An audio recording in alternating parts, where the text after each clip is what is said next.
everyone. I'd like to call the meeting to order.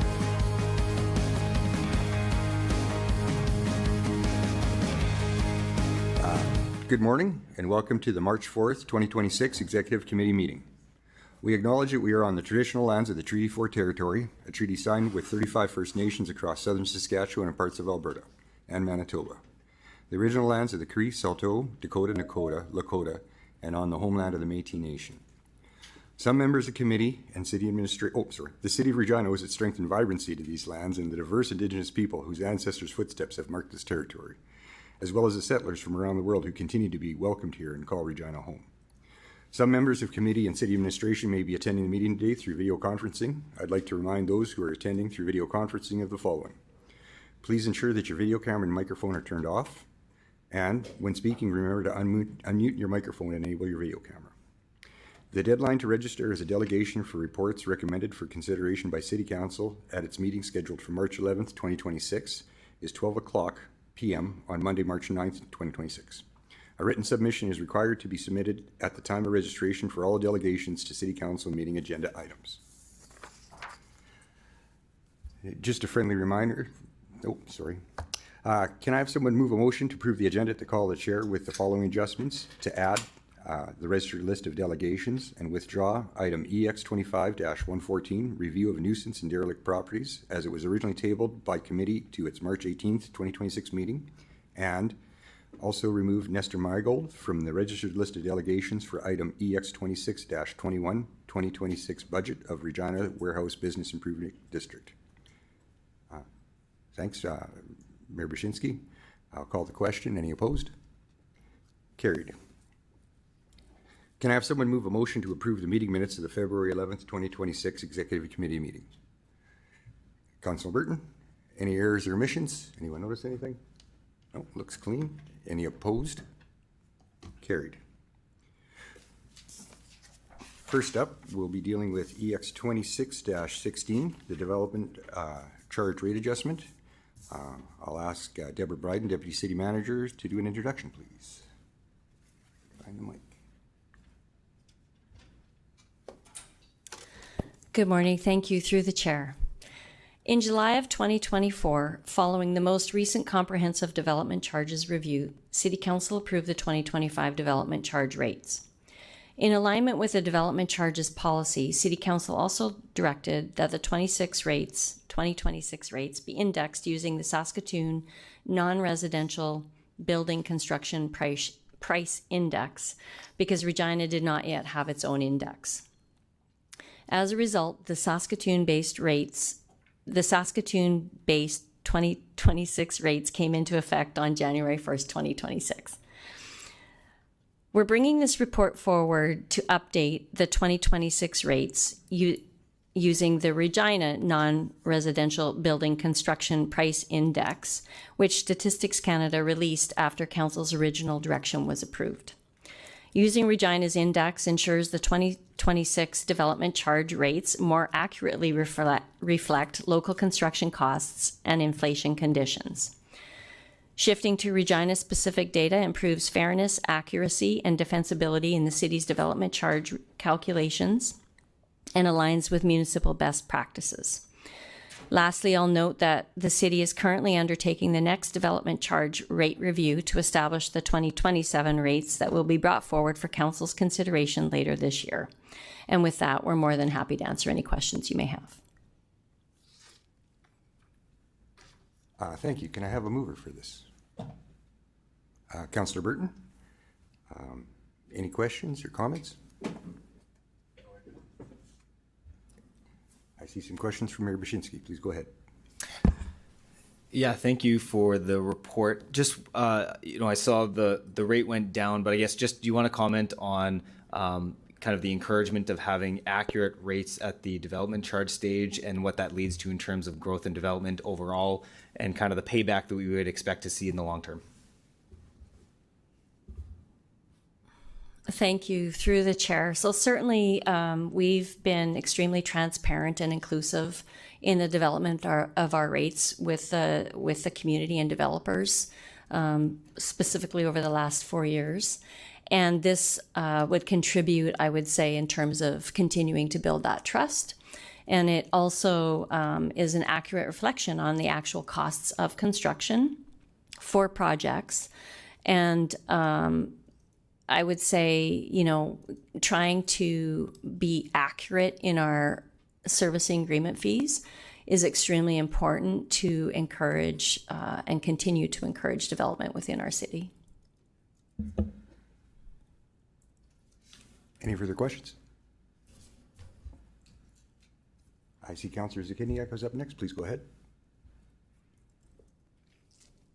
Thank you. I just wanted, I wonder if you could touch on briefly about how, I guess like that last term we realized there were some issues with just our development charges, or just particularly some of our modeling, that the thought was growth pays for growth. Well, we realized that wasn't actually the case. So if you could, I think it might be useful to give a bit of an overview of what happened in that scenario, or like with that. And then with the reason why I'm asking is, how do we know now, how do we have more certainty that we are charging the appropriate development charges? So just a bit of a history of what happened, and how do we have more certainty, not disputing that we should do Regina modeling, but just how do we feel that we've got the right numbers this time?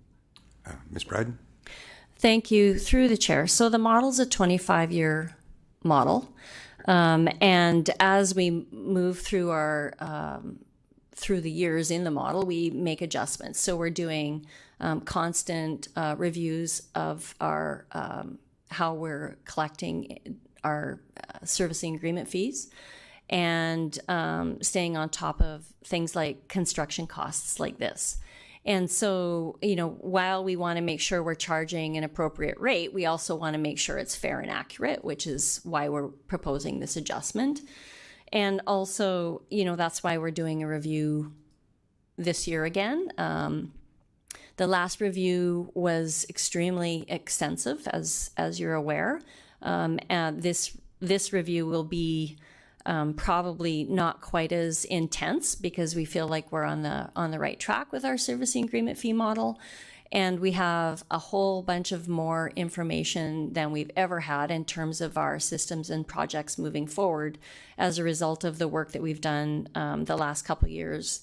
Things like the serviceability studies that we talked about quite extensively the last few meetings. So, I would say, again, we're being extremely transparent with our work, and we're doing this next review also just to ensure that we're staying on top of the fees that we're charging. Thank you. Thank you, Councillor Zakiniak.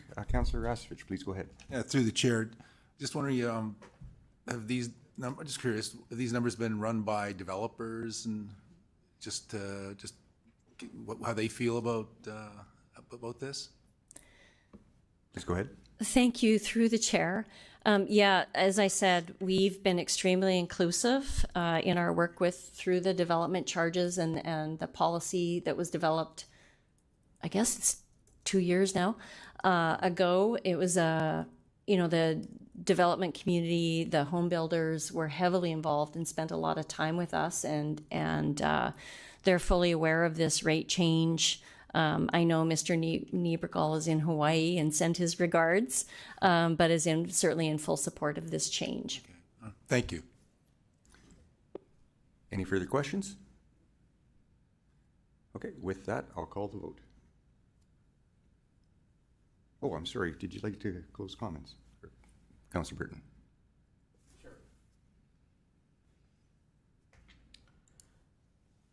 Thank you. There's always various aspects of development that are always in flux. There's growth, inflation, housing needs, commercial needs. They need review and adjustment, but also need not to change too often, so developers have confidence in what the landscape is like. I have confidence in the city making the proper adjustments here, and there will always be another review in the future, but for now this looks good. Thank you. Thank you, Councillor Burton. And now, any further comments? Now I'll call the vote.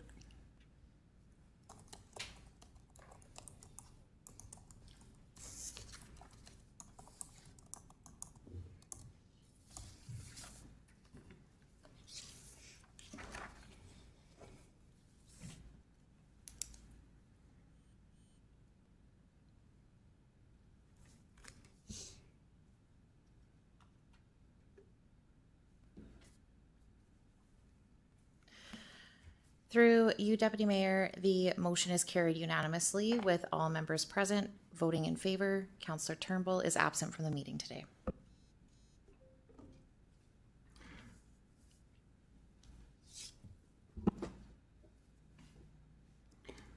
Okay, next up, we will now consider EX 26-22, Regina Downtown Business Improvement District budget.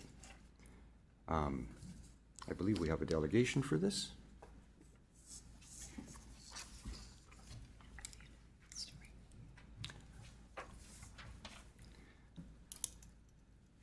Judith Versick, on behalf of Regina Downtown Business Improvement District. These are huge. Okay.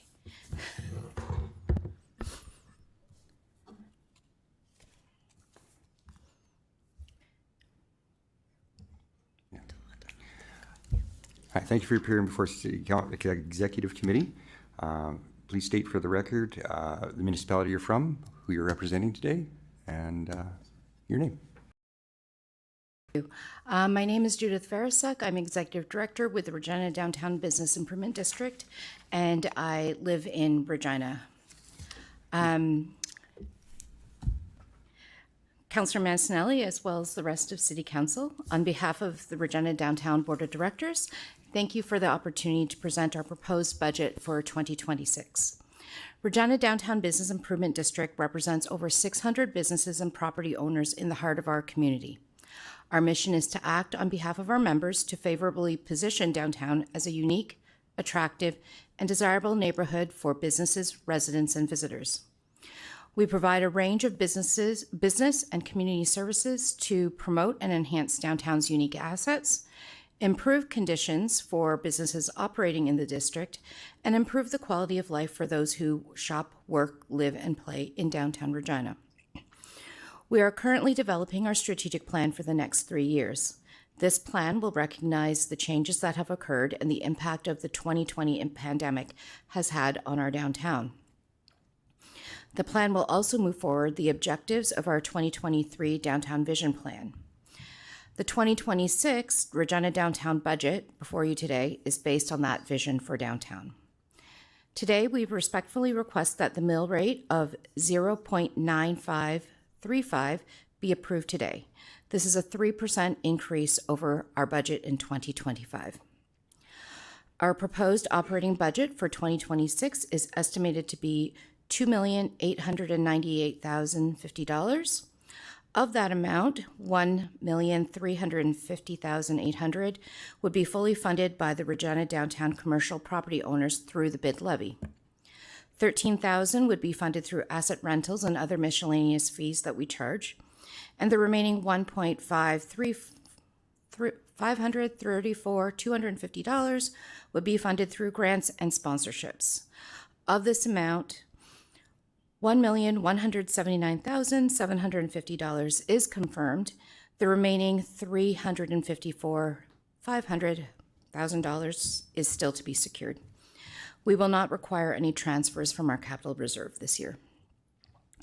Based on our proposed budget, our key 2026 projects will include production of the 5th year of Frost at Downtown, which just occurred, communications and coordination support for the downtown Regina construction projects that will occur this summer, completion of the square, an interim use activation space located at the site of the former Gordon Block, programming in partnership with the Regina Farmers Market to support their return to downtown Regina, continued development of downtown events that increase evening vibrancy, including the return of food truck wars, continuation and expansion of our Summer in the Square activations at Pat Fiacco Plaza, continuation and expansion of our cleaning operations with our sweeper and pressure washer, development of business recruitment and retention programs that reflect the current economic climate, support the transition of the Regina Street team to its future home, maintain and operate the downtown Regina Chalet,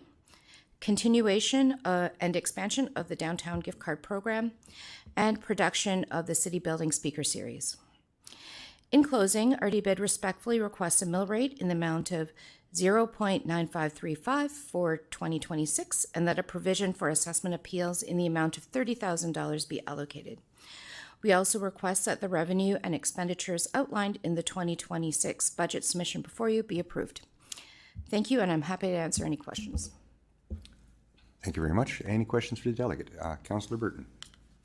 Thank you through the chair for your presentation.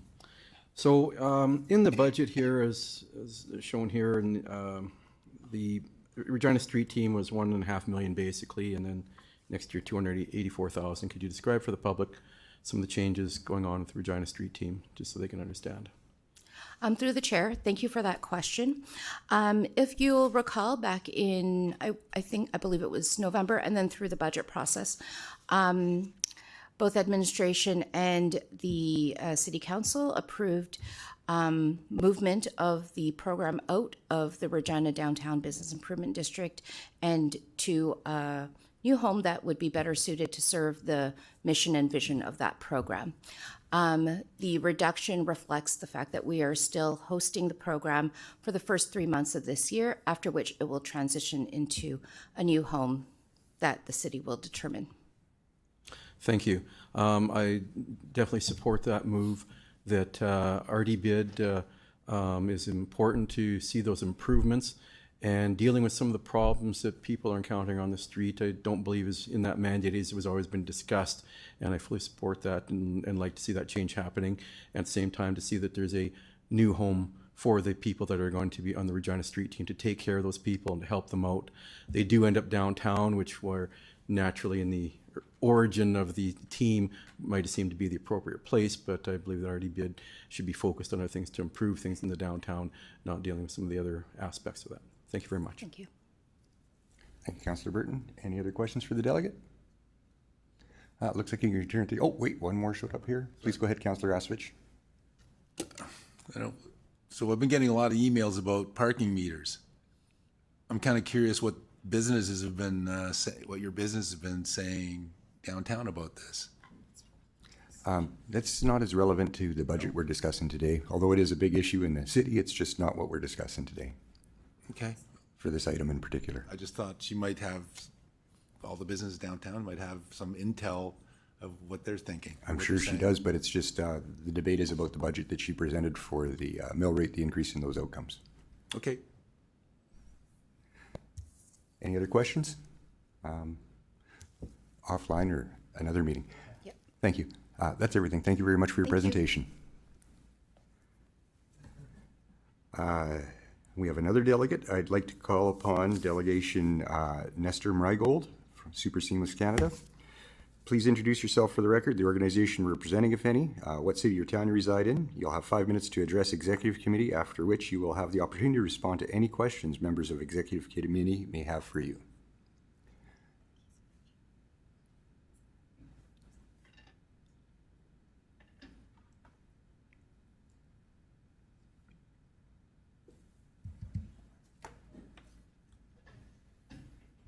My name is Nestor Mrygold. Oh, sorry. There, you got you right there. You can take a seat and you don't have to start up. Take your time. No big deal at all. Thank you for appearing.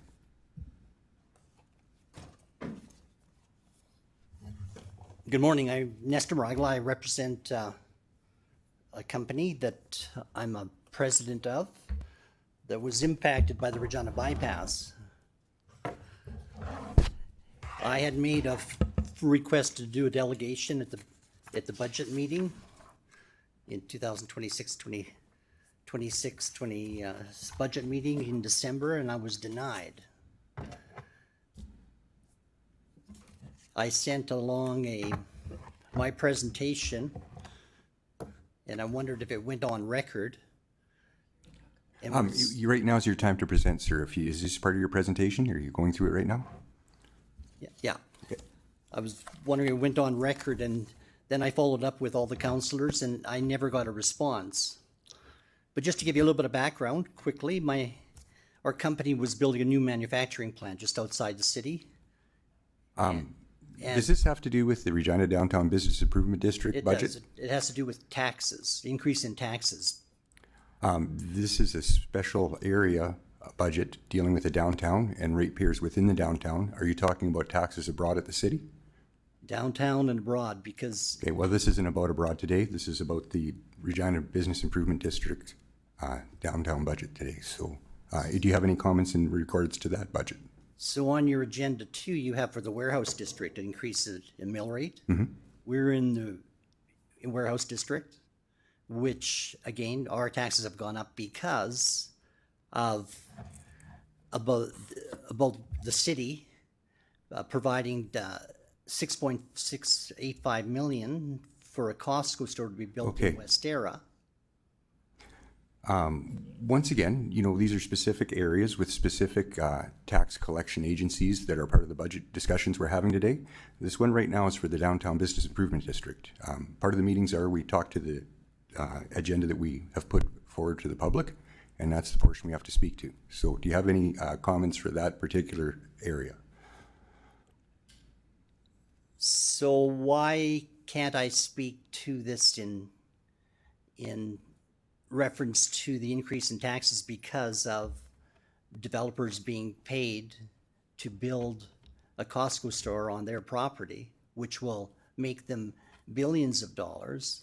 And Well, here we once have- again, this is a broader topic you're taking this to. This is a specific discussion today. So I'm not trying to rile your feathers or cut you out at all, but it's the rules of how we do government business here. And this is the part of the agenda that we're speaking to was within the downtown. Once again, you're welcome to comment on that, and please do. So why didn't I get a response to why I was denied being on the agenda for a delegation back on the 2026 budget in December? If you'd like to take that offline, I would happily find out an answer for you. I know there's lots of different rules about timing of submissions and putting your name into appear before. It's a very regulated meeting we run here. So yeah, after the meeting or during the break, I'll touch base with you and I'll try to get you an answer for that gladly. But if you don't have any comments for what we're speaking to today, we should move through the meeting with no offense intended. Well, other than the mill rate going up because $80 million of benefits have gone to pay for lift stations and for Costco to build in Westera. Once again, this isn't part of the meeting today, so I think that this is once again leaning outside of the parameter of what we're speaking to. So I think that maybe, like I said, I'll try to find you an answer for your other question just to facilitate a proper But it did transparency. impact the taxes. But this isn't the taxes we're talking about. So I don't think you have anything to add for the Regina Downtown Business Improvement District today, do you? Well, not according to what you're telling me. Not We're varying into every other corner of the city. So once again, at the break, I'll take some information. I'll try to help you out with the other question happily, though. Okay, Okay, thank you very much. thank you.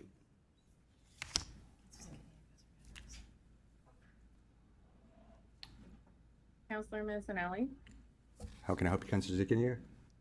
I have a point of clarification. So we can do it right now or in a moment. Does that work for you? Can I just give my point right now? Sure. Just that the delegate had said that nobody responded to his email. I just want to clarify that I did indeed Well, respond hold to on a his email. second. And I think It's okay. We'll get that offline. Right now, we're talking about the Business Improvement District. yeah, I and just want to correct inaccuracies that are He said wasn't on the allowed to floor. speak, Yes. so I don't want to allow anyone else to speak either. I want to keep it to the matter at hand. No, I already said it. I'm Thank fine. you. Thank you. Thank you very much. I see no other delegates.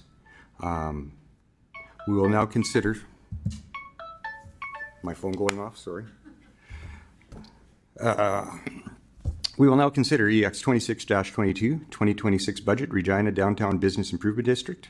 Could I please ask a member of administration to introduce the report?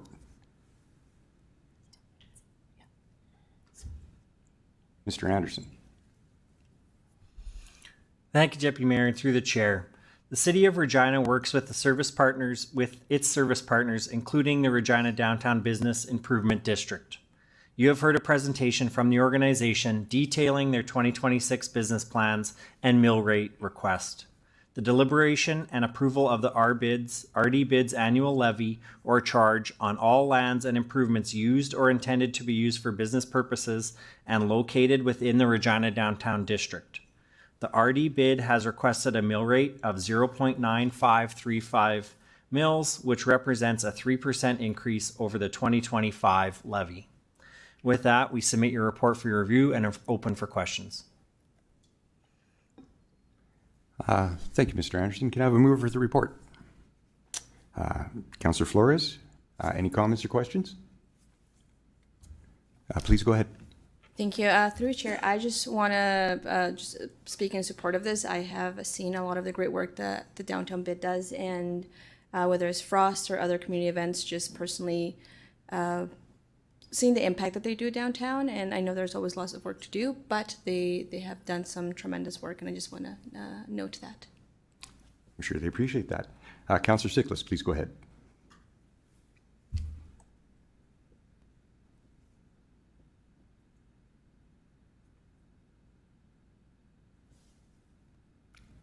Councillor Thank you, Siklis. Mr. Chair, through you. Good morning, everybody. I wanted to ask this of Judith, but I pressed the wrong button earlier and I closed the entire chat. So I'll try and ask it in a different way through administration. Thank you for the great work. I just wanted to look at the two big changes between 2023 and 2026. In number one, member engagement and services is doubling from about $250,000 to $500,000, and placemaking from about $1 million to $1.5 million. And when I scroll down in the presentation to look at those things, there's a list of things that are being done in each of those under initiatives. Am I to understand that the order of the initiatives is the order of the cost of those things, or not?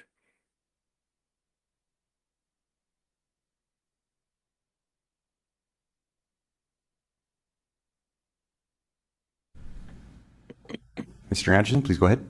Thank you, through the chair. Thanks for the question, Councillor. I'm not sure how they ordered it, whether or not that was taken into account. Unfortunately, we'd have to ask the delegate whose time has passed. Yeah, that I'll take the blame on that one. Sorry, Judith. So specifically, let's look at placemaking. Maybe this one is has got an answer from your end. Number one on the 2026 initiatives shows Frost, and then the food truck wars, which are always a good time. I'm wondering, is Frost also sitting on our budget at the city, and are those numbers overlapping, or are they complementary to each other? Please go ahead, Mr. Anderson. Through the chair, thanks for the question, Councillor. Yeah, we're share costs with the warehouse, the bid, Real, and the city itself, and we make sure that there's no double counting or overlap. It's a great, as you mentioned, a great event for us, but we're very clear on whose responsibilities are what, and this would be reflective of what the downtown bid has on their budget for 2026. Thank you so much. If I could ask for a small change for the next report next year, maybe when we have those initiatives, we have the dollars beside them so that we can cross-reference them against the budget request. Good luck to the Business Improvement District. Well done. Thank you, Councillor Siklis. Any further questions? Would the mover like to close debate? Oh, Councillor Mancinelli, I have my hand up. Oh, sorry, Councillor Zakinyak, please go ahead. That's okay, I just put it up, so. I just think it may be useful for administration to clarify for a reminder for council and the public about how these taxes work, that this is a tax for the members of the Business Improvement District. This is not a tax for all residents of Regina, but if perhaps whomever, Mr. Anderson or whoever, can just give some clarification about how this works and the impact that it has or doesn't have for the rest of Regina residents. Please go ahead, Mr. Anderson. Through the chair, yes, thanks for the question, Councillor, and you're right. This is a specific mill rate applied to the downtown district and only businesses operating within that district. So this is not a mill rate that applies to citywide. It is a targeted mill rate. that funds the organization that has its own board to further enhance that district. Great, thank you. Appreciate the explanation. Any further questions? Councillor Flores had indicated you want to close debate, so please go ahead. Oh, yes, close the debate. Yeah. Well, you're done? Yes. Okay. With that, I'll ask the question. Please call the vote.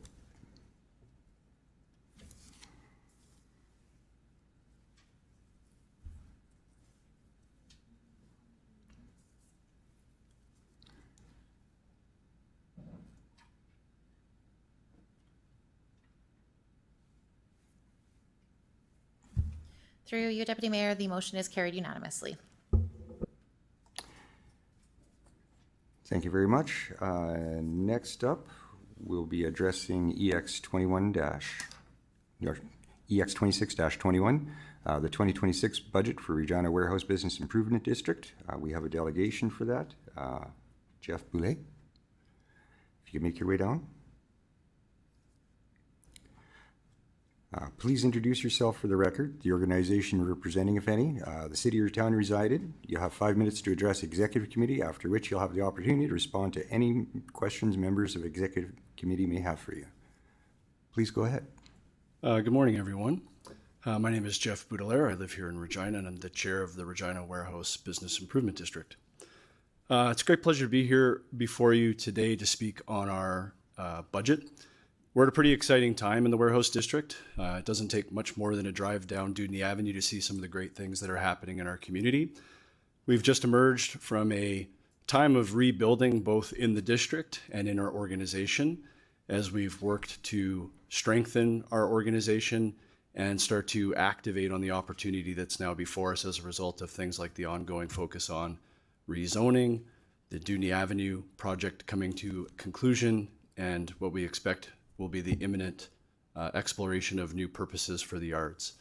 This year, we're presenting a budget with a modest increase in our proposed mill rate. Works out to about 5% or about $35 for each of our business members.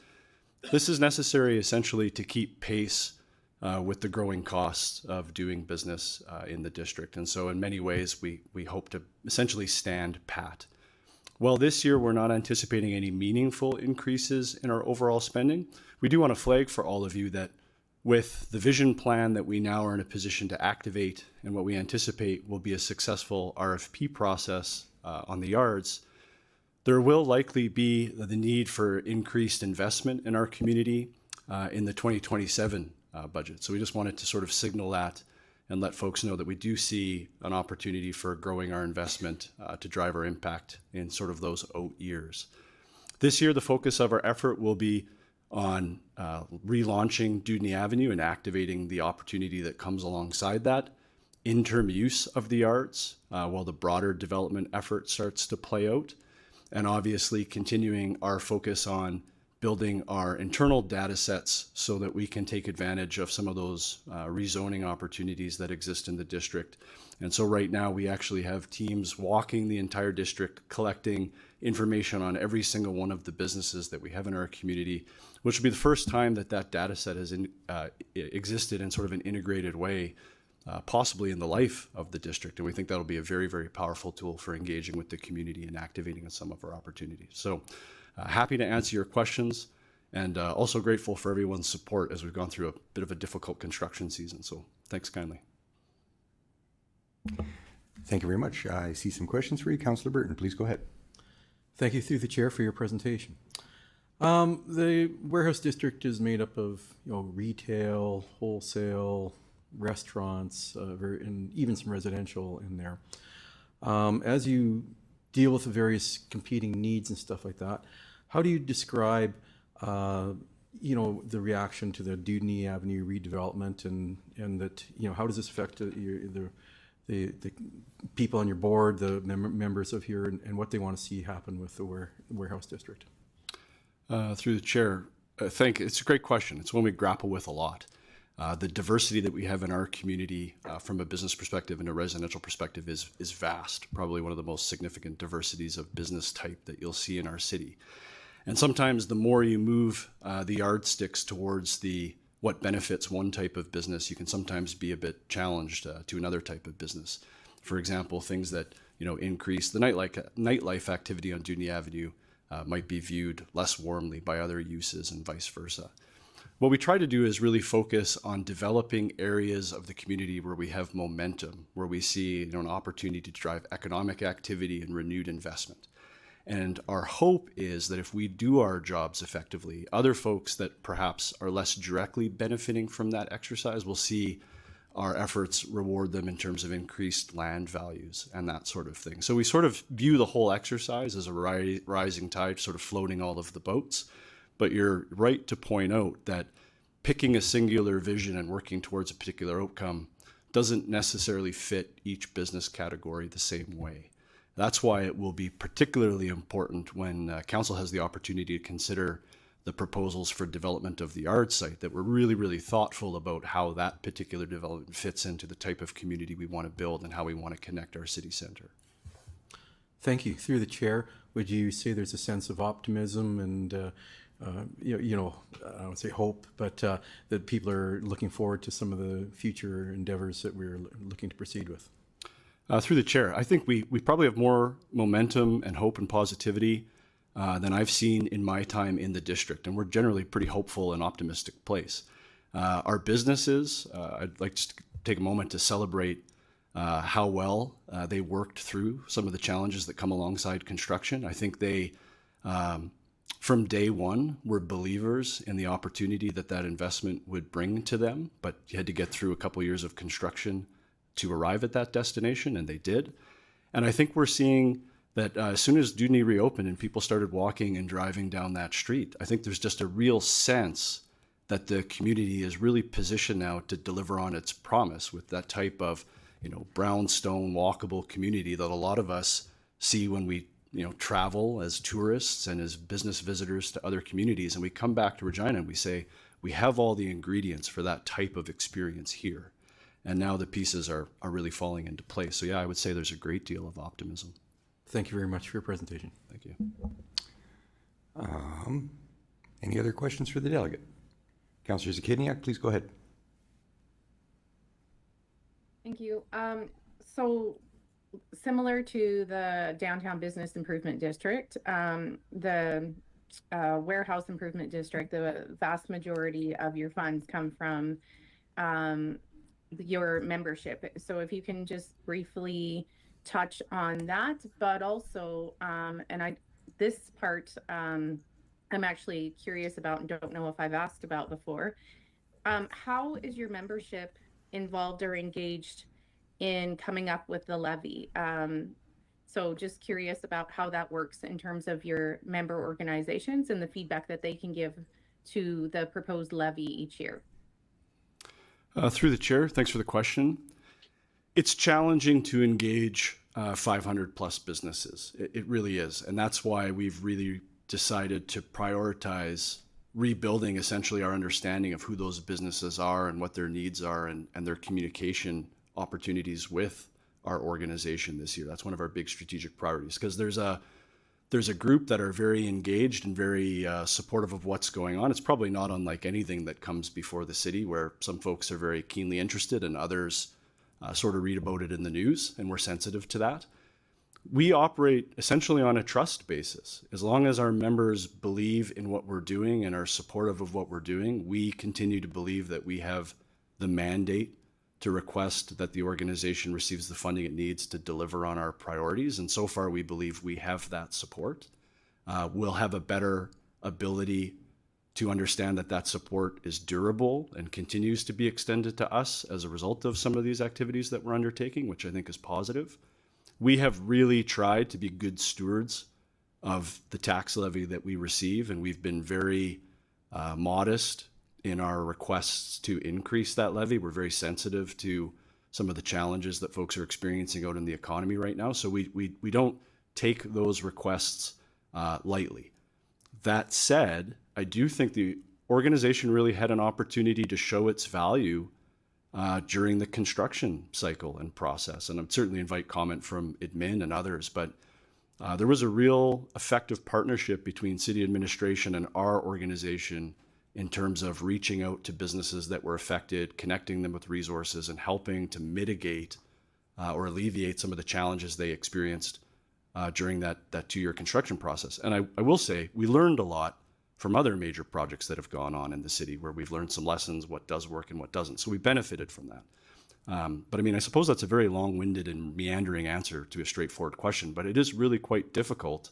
And we operate, again, on a very much a trust basis. So you mentioned engagement planned in 2026 with your membership. Can you just touch on that a bit? What's what you're planning to do to further engage with your membership? Through the chair. So we are in flight on that right now, which is great. Hopefully, if any of our businesses are watching, many of them have already been visited by some of the street teams that we have out in the community, essentially visiting in person all of the businesses, not only to remind them of our role and our responsibility to support them and what our priorities are, but to learn more about their priorities and what they're seeing in the community as the key issues. We feel as though we have a very good sense of those issues. But we really want to support that with data. And for many of the businesses, like the nature of the businesses that we see in our community, many are the type that might last there and be there for our whole lifetimes. But we also have a lot of businesses that come and go and pop up and grow and move. We have a lot of main floor retail. We have a lot of interesting places that are kind of holes in the wall. And unless you go out and walk the district, it's very difficult to access those folks. And so that's what we're focused on right now. Once we have that, we feel like it will be kind of an ongoing annual exercise to keep that up to date. But the big lift is getting that initial data set. Okay, and then also, just this is a question in terms of something I saw in the report that I think might be of interest to the community broadly. So you talked about the report talks about additional programming in 26, including some beach volleyball courts. So that's new. I wonder if you could give a summary of what's planned, some of the new initiatives planned this year, including that one. Through the chair, yeah. So one of the things that was approved through council was funding related to interim use of the art. So we have been big believers and continue to be big believers that once Doonie reopened, it's really important to really demonstrate to the city the value of that land and the new opportunities that become available as a consequence of the Doonie revitalization. We needed something to be happening on that site that benefited the community. And so we expect now, after deferring during construction, that area was being used as construction laydown and that sort of thing. We didn't have always the best access. It wasn't the right time to try to interim activate that area. Now we are starting to utilize those funds to create some recreational and community building opportunities on that site, try to get people excited about what might be to come as this broader RFP process plays out and development plays out, and get people coming down to the district to recreate, to enjoy the community, to visit our businesses, and to kind of get a feel for how this is all going to come together. And so this will be specifically in the summer, because I'm guessing because they all seem to revolve around sand, beach volleyball, beach wrestling, sand soccer, etc. So so prior to the summer, there will be, you folks will bring in some sand and do some summertime programming in the area. I think you said that there's still going to be parking. So in part of that area that's adjacent to the rail yards? Through the chair. Yes, I mean, I expect at some point we'll probably be back here answering specific questions about some of our interim use plans. It's a difficult site in its current state because you have to secure it and fence it and activate it. And we are going to maintain some parking because that's obviously been important as we work through this sort of transitional state between development and Doonie reopening. We have a lot of businesses there. Parking can sometimes be a bit difficult in certain pockets of the district, although we are aware of our parking capacity. We went through a parking study. We have a much better sense of where we stand on parking issues. With respect to winter versus summer programming, I think our immediate vision is there's a clear and present opportunity to activate in the summer. We're having lots of discussions about how those same assets can be deployed in the wintertime. It really depends on what happens with respect to snow removal, where snow ends up getting placed, the melt, and that sort of stuff. Even with frost this year, which was a great success in the district, it can be a little dicey when things start to melt, and sometimes the best laid plans of how to use that site in its interim state get disrupted. So the goal is to have things happening on an interim basis all year round, but we're gonna be realistic about what we can achieve with the limited resources we have. Just for clarity, just to give an idea, a significant cost is just putting up temporary fencings to keep that site safe the way we need to be responsible users of the land. So you kind of chew through a budget quite a bit more rapidly than a person might otherwise think. Okay, thanks. That's all I have. Good luck. Thank you. Thank you, Councillor Zakiniak. Councillor Stichlis, please go ahead. Thank you, through you, Mr. Chair. Hi, Jeff. Thanks for coming in and presenting today.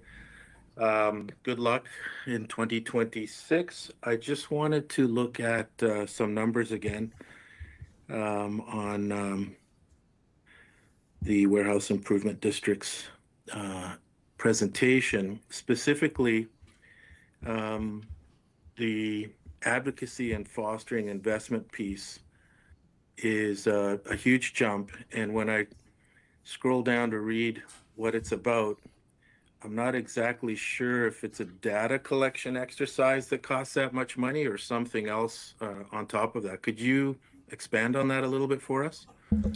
Please go ahead. Through the chair, appreciate the question, Councillor. It's always the difficulty of budgeting, naming your big categories, knowing you folks will take great interest in them. So we certainly came prepared to speak to this piece. There's a lot of things in that bucket this year. So what that is made up of is some of the placemaking capital that was previously approved for us. That'll be important in kind of getting the Dundee Strip coming to life, connecting it to the Hamilton corridor and all of those pieces. That is where that interim use of the Yards Sandcourt money is also contemplated. So that's a sizable chunk of it at about $83,000. And then the balance between those things is what is allocated to that data collection, walking the district, building our baseline exercise that I spoke about earlier.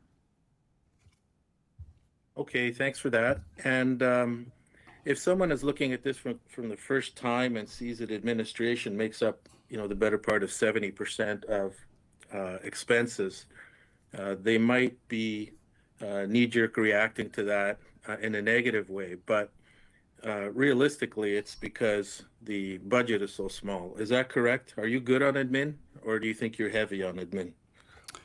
Through the chair, I think we punch above our weight relative to our investment in those things. I think if you look at the city, I think we're one of the leanest organizations in it, and we're quite proud of that fact. That number is essentially all salary and administrative costs that are to essentially have a team that can go activate and do this work. And we augment that with third-party service providers, the vast majority of which we're able to find right in our own district, which is good for business. But it also lets us scale up when we need to and scale down when it's prudent to do so. I think if we had a bigger volume of resources to go activate on some of these big dreams and opportunities that we see, that number would likely stay where it is, and relative to the overall budget would probably seem less large, but it's just the nature of the organization. We've always been very small, and we've always tried to find innovative ways to do things. So that's really kind of what it boils down to. Thanks for that answer, Jeff. And the last one,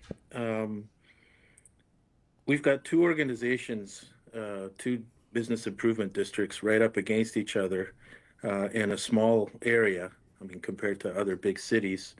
Is there any overlap or any opportunity to work together? Through the chair, well, I would submit that the organizations historically have worked together and been quite collaborative. I wouldn't contend that there's a significant degree of overlap, and that's an issue that from time to time various iterations of council have explored and have all arrived at the same conclusion, frankly. If you look at the budgets, let's just imagine for a moment that you considered bringing the two organizations together or working more formally. it's hard to imagine that we could continue to do the work of the warehouse district for less than south of $600,000 a year. You would likely simply see the same number in a different place. We also have learned over the years, and I certainly won't speak for our friends at the downtown, but I suspect they would be of the same mind, that the immediate needs and opportunities facing both of those corridors in our city are significantly different despite being complementary. And so you do need to sort of gear your organizations around thinking about things in different ways. We share a mutual interest in how the eventual yards development could connect those two sides of our downtown core. And I think at that point, there's probably a conversation about, what a joined downtown city center looks like. But for now, they really do operate as two distinct entities with distinct priorities. Thank you very much for your perspective on that. A number of business owners and residents in both the districts are residents in my ward. So I get a lot of phone calls about things. And one of them has been the Dudney piece, the new area, which is very friendly to pedestrians, very wide, and also has a huge amount of space available for the restaurants to have patio areas. Have you heard anything from the business owners about the time it takes to get a permit for this new patio space? Through the chair, this is where the limitations of being on the board start to reveal themselves. I have not directly received any calls on that matter, though I would fully believe that anytime folks try to engage the city, the experience usually ends in a positive place, but people always wish it could be sooner. We'd be happy to field some of those calls, Councillor, so certainly would make our organization available for those. The one thing I can speak to on that point is that there have been some monies made available through the city to some of those business owners to start looking at things like retractable awnings or how their properties could be activated to take advantage of that. And I think that's been very warmly received. So I think people are really excited to do things on that Dudney front now that it's there. If there's barriers, by all means, let's surface those barriers. And I think what we have observed in the last couple of years is admin has been quite responsive to our needs. So if things boil up to us, I'm quite confident that we can work with them to, iron out any wrinkles. Thank you very much, Jeff. I'm done, Mr. Chair. Thank you, Councillor Stiglitz. Councillor Flores, please go ahead. Thank you, through your chair. Hi, Jeff. Thank you for that presentation. Earlier you mentioned about the engagement piece that you'll be doing with businesses. Could you talk a little bit more about that and what you're hoping to find out, what the timelines are, and when could we perhaps learn a little bit more of what you've learned from that engagement? Through the chair, great question. I'll be honest, I don't know every little detail of how we're rolling out the project. I trust my team for that, and I wish I had them here with me today to speak to it.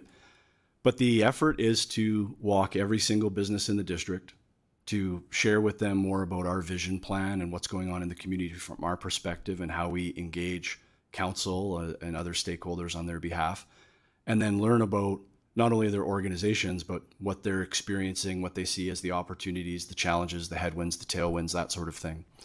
That effort is, as I said, already underway. As soon as things started getting a little nicer outside, we had people walking those businesses. Sometimes you have to visit them a number of times before you're able to connect with the right folks. But I would say generally it's been quite successful so far, and people have been pretty excited and receiving us rather warmly. The goal is to have that project done in 2026. I think we're well into it, so I'm confident we'll bring that to a conclusion before long. I think it'd be wonderful to actually bring that back to you folks and give you a more formal update on what we learn. We're pretty excited about what we're going to find out, and if you folks are interested in that, I'd be happy to come back and speak to it. Fantastic. Thank you for that. I look forward to learning more about that. Thank you. That's all for me. Any further questions? Seeing no questions, thank you very much for your presentation. Thanks, everyone.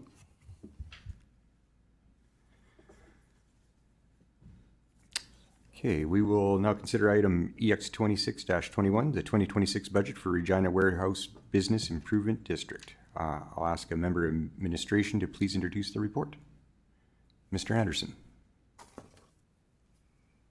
Thank you through the chair. The City of Regina works with its service partners, including Regina's Warehouse Business Improvement District, or RWBID. You have heard a presentation from the organization detailing their 2026 business plans and mill rate required. The RWBID's annual levy on commercial land and improvements will be used or is intended to be used for business purposes and located within the RWBID. The RWBID is requesting a 0.9325% mill rate in 2026, an increase of 5% over prior year. In March of 25, City Council approved the 2025 mill rate. This report is provided for your approval and we're open for questions. Thank you, Mr. Anderson. Can I have someone move the report, please? Mayor Brzezinski, any comments or questions? Any questions from council? No. Oh, Councillor Siklis, please go ahead. Thank you. Through you, Mr. Chair. Question for admin. I was making reference earlier with Jeff to the patio space on Dudney. I'm wondering, what is our goal in terms of turnaround for applications for patio approvals or licenses? Mr. Doney? Through the chair, so as mentioned, we've got an excellent working relationship with the board there, and if any business comes forward with a patio permit, we'll work with them to have that turned around as soon as possible. I don't have an actual number of days in mind. Obviously, some are more complex than others, but if there's any concerns with businesses, we'd ask them to reach out and let us know. Okay. Well, one of them reached out to me and they said, if this is accurate, around 7 weeks. So if some people haven't made their applications yet, should some of the other businesses expect that kind of turnaround between now and summer? Just to kind of put this back onto the matter at hand, we're discussing budget right now. Permitting and times like that don't really align with the budget we have before us. So if we keep our questions to the matter at hand. You're right. Sorry about that. Yeah. No problem. No disrespect intended. Question. Thank you, Councillor Siklis. Do we have any other questions? Seeing no further questions, would the mover like to close debate? I guess that means he's good to go with no comments for, okay. I guess with that, I'll call the vote. Please call the vote.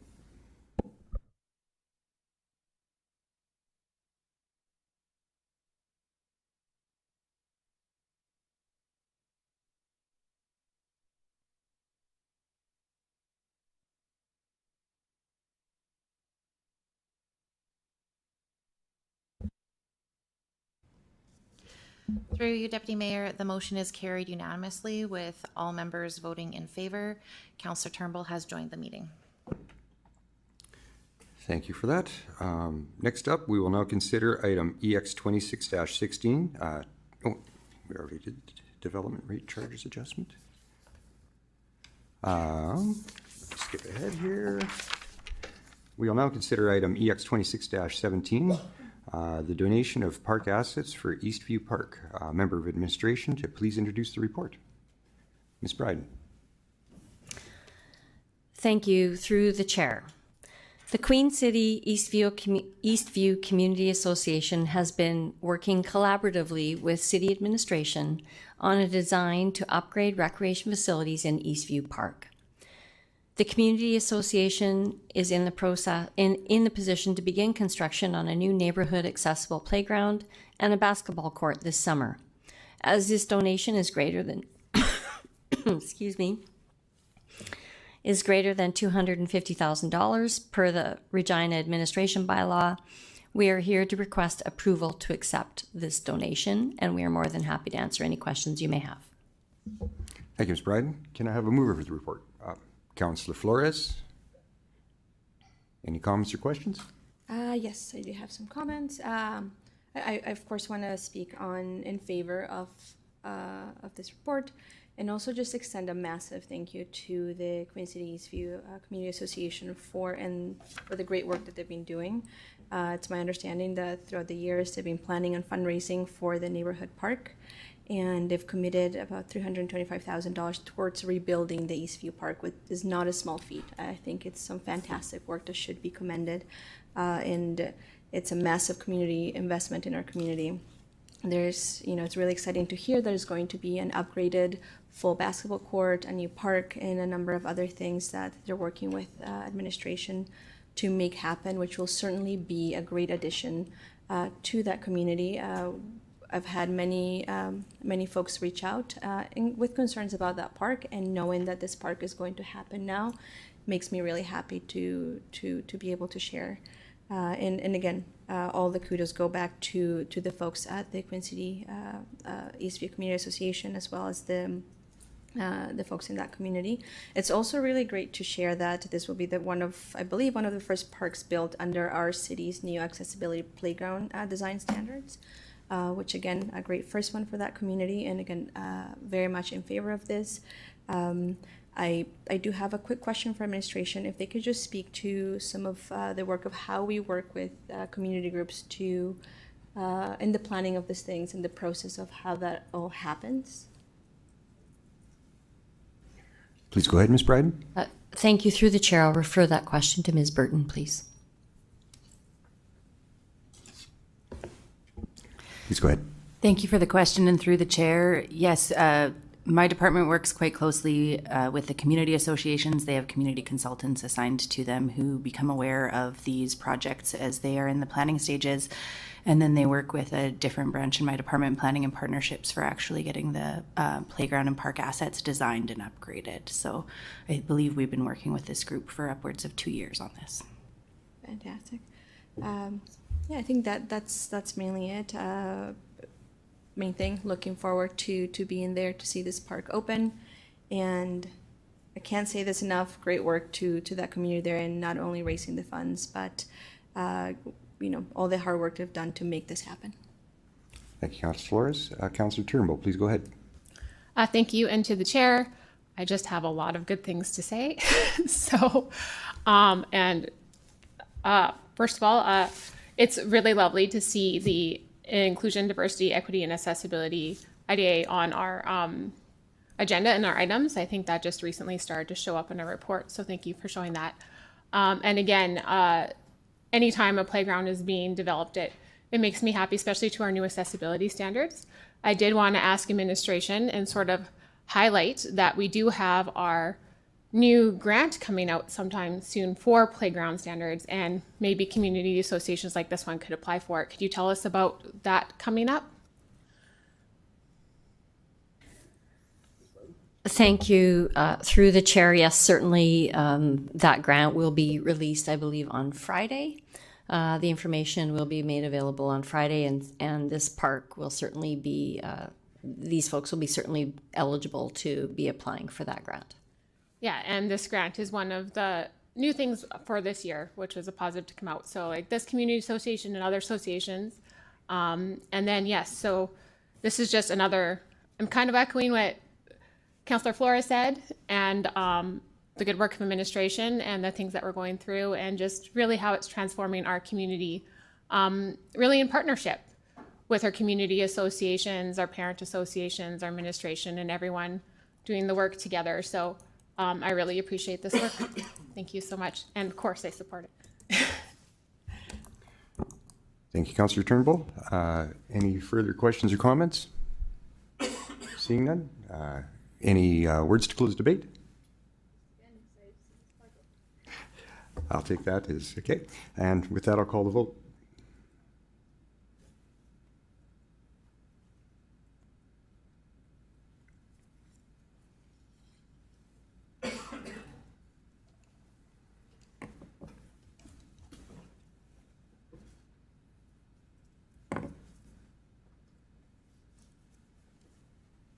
Through you, Deputy Mayor, the motion is carried unanimously. Thank you. Up next, we will consider item EX 26-18, the Southeast School Contribution Agreement. I'd like to ask a member of administration to please introduce the report. Ms. Bryden. Thank you. Through the chair. The Government of Saskatchewan and the Regina School Boards have identified the need for a site in the southeast neighbourhood to accommodate a new joint-use school. A site has been selected at the intersection of Aaron's Road and Greenstone Road. City administration has negotiated a memorandum of understanding with the Ministry of Education outlining the roles and responsibilities of each party. Administration is seeking authorization today to enter into a contribution agreement with the Ministry of Education. This agreement will formally set out each party's roles, responsibilities, obligations, and financial contributions in alignment with the terms of the MOU. Administration is also requesting approval to enter into a lease agreement with the school boards for the subject lands at a rate of $1 as required under the Dedicated Lands Regulations 2009. In addition, the city will be designating the site as municipal reserve through the subdivision approval process. If approved, administration will continue collaborating with the province and the school boards to finalize the necessary agreements that support the development of a joint-use school in the southeast neighborhood. The proposed school location was selected collaboratively by the city, the province, and the school boards to best meet community and operational needs. A new school is urgently needed in this area as existing neighborhood schools are currently operating over capacity, and we highly encourage council or committee to approve these recommendations, and we're happy to answer any questions you may have. Thank you, Ms. Bryden. Can I have a mover for the report? Mayor Brzezinski? Any questions or comments? I see your lights on, so this time you do. I do. Thank you through the chair. Just to reiterate what was already said, I'm very aware of the current situation of the school capacity, specifically in this area, and I'm highly supportive of us moving forward as quickly as possible to rectify that. Any opportunity we can do or we can take to help with the capacity challenges in our schools directly impacts the students there, the teachers, the educational assistants, and everybody involved. So I will just say I am highly supportive of moving forward with this, and I encourage all my colleagues to support it as well. Appreciate that, Mayor Brzezinski. Councillor Burton, please go ahead with your questions. Thank you through the chair for the report. I echo Mayor Brzezinski's sentiments on the schools in the southeast, that things are well beyond capacity. I do have a couple questions in relation to the development. Would this end up just being in front of any surrounding housing or other development near that neighborhood, or would it just be a school initially going up to help address the needs in the southeast? Thank you for that question through the chair. So this will be located across from residential development. And then certainly the towns north will be further developed in the future. The timing for the towns north is planned as per the growth plan. So there will be residential eventually surrounding the school. But just to confirm, the school will go first to address needs first before housing goes. Through the chair, that is correct. Okay. It does, through the chair, it does describe various roadways, and you might know where I'm going with my parking protest signs that I bring regularly. Just want to, it does describe one street down the side as being just the only initial roadway being provided. Just as we start, providing this to create the development, I do naturally have concerns about the potential parking with the traffic circle or U-turn area at the north, and potential problems with that. I was just wondering if there's any kind of information you could provide on that and the traffic flow and parking availability. Thank you. Through the chair, certainly administration is well aware of parking and traffic flow around the schools, and we've had extensive conversations with the ministry on this regard.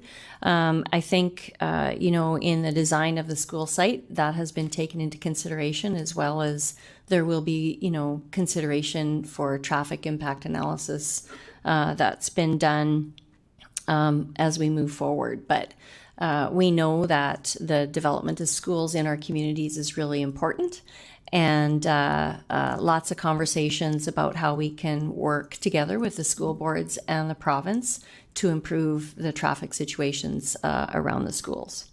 And I just want to add that, we use our Vision Zero concept, our framework, as we're looking and analyzing traffic flows around our neighborhoods. Thank you very much. Through the chair, is there a destination park or any other park that will be developed as part of this school site or in an area in the immediate vicinity in the future? Through the chair, I'll refer this question to Ms. Dawson. Ms. Dawson, please go ahead. Thank you. Through the chair. As part of this particular development for the school site, the site itself will be dedicated for school use. But in the future, certainly in the town's north area, we have several different park areas identified, as well as a zone level park. So there will be additional amenities in the area, but not with this particular development. This is for school site purposes only. Thank you. Just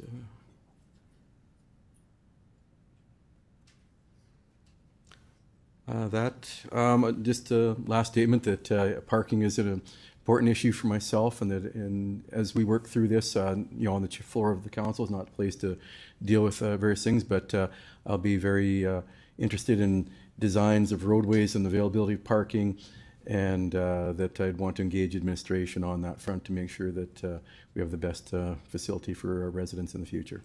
Thank you very much. Thank you, Councillor Burton. Councillor Turnbull, please go ahead. Yes, thank you, and to the chair, I have to reiterate, being from the southeast, this is very important, and if we could have this yesterday, that would be great. But on that note, what is the city's role and influence in school sites and the process of them? Thank you. Through the chair, I would say over time that has been evolving, certainly, and we are working through a new process for the development of school sites, and I think everyone's aware the province has introduced a bill, Building Schools Faster, which will create a new process for acquiring land for school sites. So really, the city's role is in helping to support the planning of land area for the development of school sites. We're not responsible for the actual construction of the building sites, but more in the planning aspects of where those schools can go.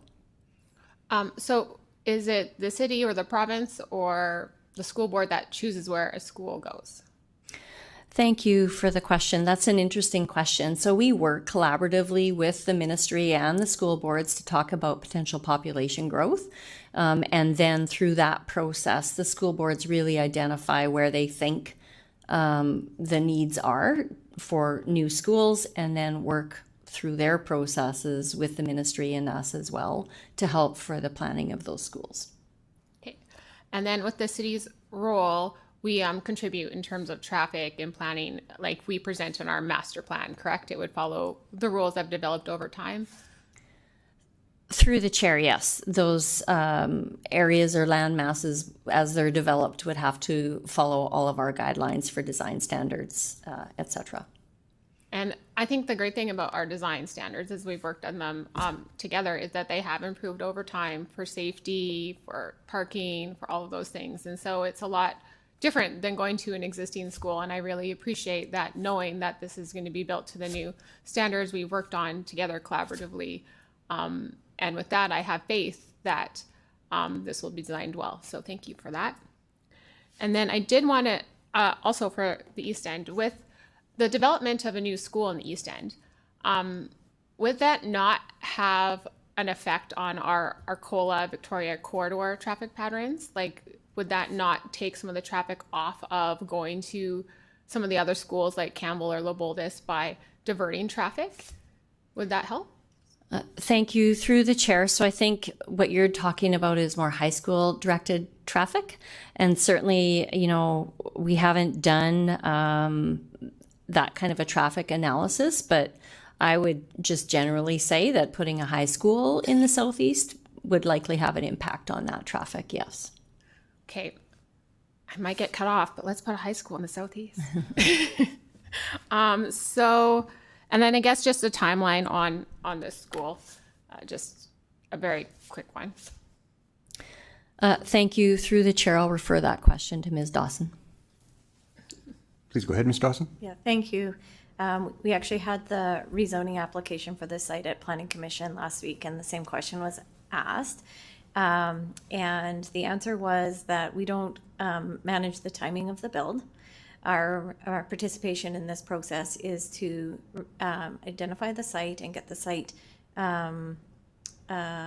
subdivided and serviced, and the ministry and the school boards will be managing the school build itself. Okay. On that note, I'm very supportive of this. I'm also going to encourage a high school in the southeast end. And thank you very much. Thank you, Councillor Turnbull. Councillor Zakiniak, please go ahead.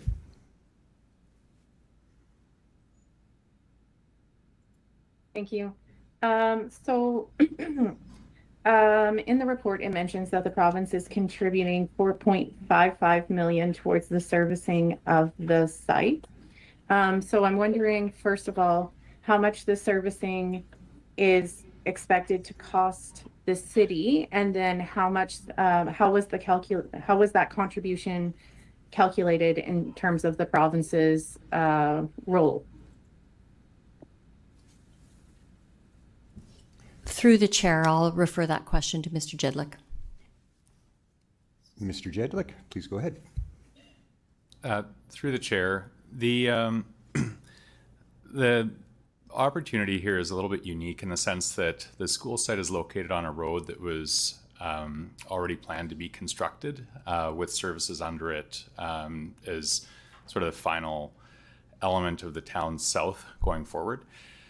So the deal that's been negotiated in the contribution agreement is a reasonable deal from a sort of a commercial land development standpoint, in the sense that some of the land is being dedicated as part of our MR, and then the contribution agreement that we're receiving, or the funds that we're receiving, will cover the cost of SAFs on the entire site, as well as the construction of the roadway to the west of the site, and the obligation to construct roads on the north and east are deferred until such time that the rest of the neighborhood goes forward. So from an economic standpoint, it's a very reasonable deal from a land development standpoint. I don't know if you have any other questions. No, thanks. That's sufficient for that one. How was the proposed site in Towns North selected? Simply, I guess I'm wondering, was there a preference to site the school where in the part of the towns that's already been developed? So why in Towns North? Ms. Bryden? Through the chair. Thank you. Through the chair. So the site selection was done in collaboration with the city, the school boards, and the province. And certainly the size of these school sites is quite significant. So finding a location within an already developed area is very difficult. And so that certainly came into play in terms of our opportunities for the placement of a Southeast school.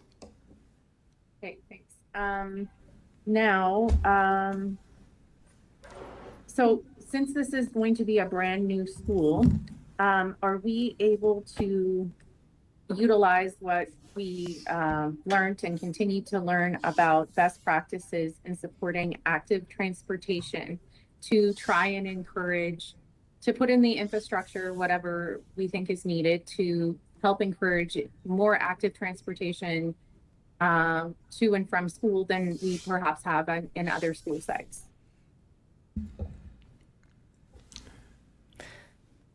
Thank you. Through the chair, I'll refer that question to Ms. Dawson, please. Ms. Dawson? Thank you, through the chair. And next week at council, you'll see both the rezoning application for this site and this proposal, which is for the contribution agreement. And many of those questions were asked at Planning Commission during the rezoning. And Councillor Seeklis actually asked the same question about which networks and pathways and different things were connected to the site. And certainly through that conversation, it was explained that there's many different modes of transportation that are available to this. And in fact, there's going to be a multimodal pathway running along Aaron's Road that is available. We'll be looking at, the proper crossings, the proper lighting, and making sure that children are able to walk to school and that there's options for them for that to do that safely. Okay, so with these additional investments, of course, we don't know with certainty, but does administration, by making these, is the hope that we will have even more active transportation to and from school with this new school site? Through the chair, that's always the desire, to have available options for that. And of course, we only have limited options to provide that. Whether people choose to use them, that's going to be, through promotion and different things with the school boards. Okay, thank you. And I believe it's in the environmental impact section. It talks about energy efficiency in terms of the incorporation into construction, but there's not much there. Yes, I understand we need to build to the building codes. Can someone just touch on how energy efficiency will be incorporated into construction, which obviously has environmental impacts, but will also save money on the Councillor operation? Zakiniak, this is about the land right now. I don't think administration has anything to do with the construction of the school. It's in the report under environmental impacts. Energy efficiency will be incorporated into the build. So because it's in the report, that's why I'm asking. Just looking, I'll ask Ms. Dawson to comment on that, but as far as I know, we're not the constructors. Yeah, through you, Chair, I would agree. This section is simply outlining that there are possibilities with a new build and certainly able to take those into consideration at a future decision point. But through the contribution agreement, there are limited environmental impacts. Okay, and then on page 4, it talks about there's, in terms of considerations for approving this, that formalizing this may limit recreational and park spaces in towns north. So what will be done to address that consideration? Through you, Chair, thank you for pointing that out. This is one of the conversations that we are having with the ministries as well as the school boards. So by having schools on municipal reserve sites, it does take away from opportunities for other municipal reserve parcels, which are usually our parks and our other, reserve amenities within communities. And so we're continuing to have that conversation to see if there's opportunities potentially to increase the amount of municipal reserve that is obtained through subdivision process or other methods for us to secure school sites. So it was just highlighted in here as a consideration. But as of right now in the southeast, we don't necessarily think that there's going to be an impact on our ability to deliver on the green space. Okay. And it also notes in that section that, the one consideration if we don't approve this is that it has already been publicly announced. So by the province, I believe. So my question is it, in terms of the timing of that announcement, it seems preferable to me that we would have already had this conversation prior to a public announcement. Can you just speak to the timing of that? Does administration agree it would have been ideal for us to have made this actual approval before a public announcement, and just any comments on that? Ms. Bryden, please go ahead. Oh. Mayor Brzezinski? Sorry, I'm confused as to what that has to do with the land. Again, it's in the report as a consideration of if we do not make this approval, there would be, the concern is that there's already been a public announcement made. So it's a consideration noted in the report about whether or not we make the approval today, that if we don't, there's been a public announcement. So as that's noted as a consideration for approval, that's why I'm asking about it. Duly noted and well can tell you explained. where in the I think report it's been asked and answered, and you've pointed out the matter well. Do you have any other questions, Councillor Zakiniak? Sorry, who answered it? You did yourself. You brought the information from the report and put it on the floor. The repercussions and the question are both asked and answered by the statements you made. So do you have any other questions?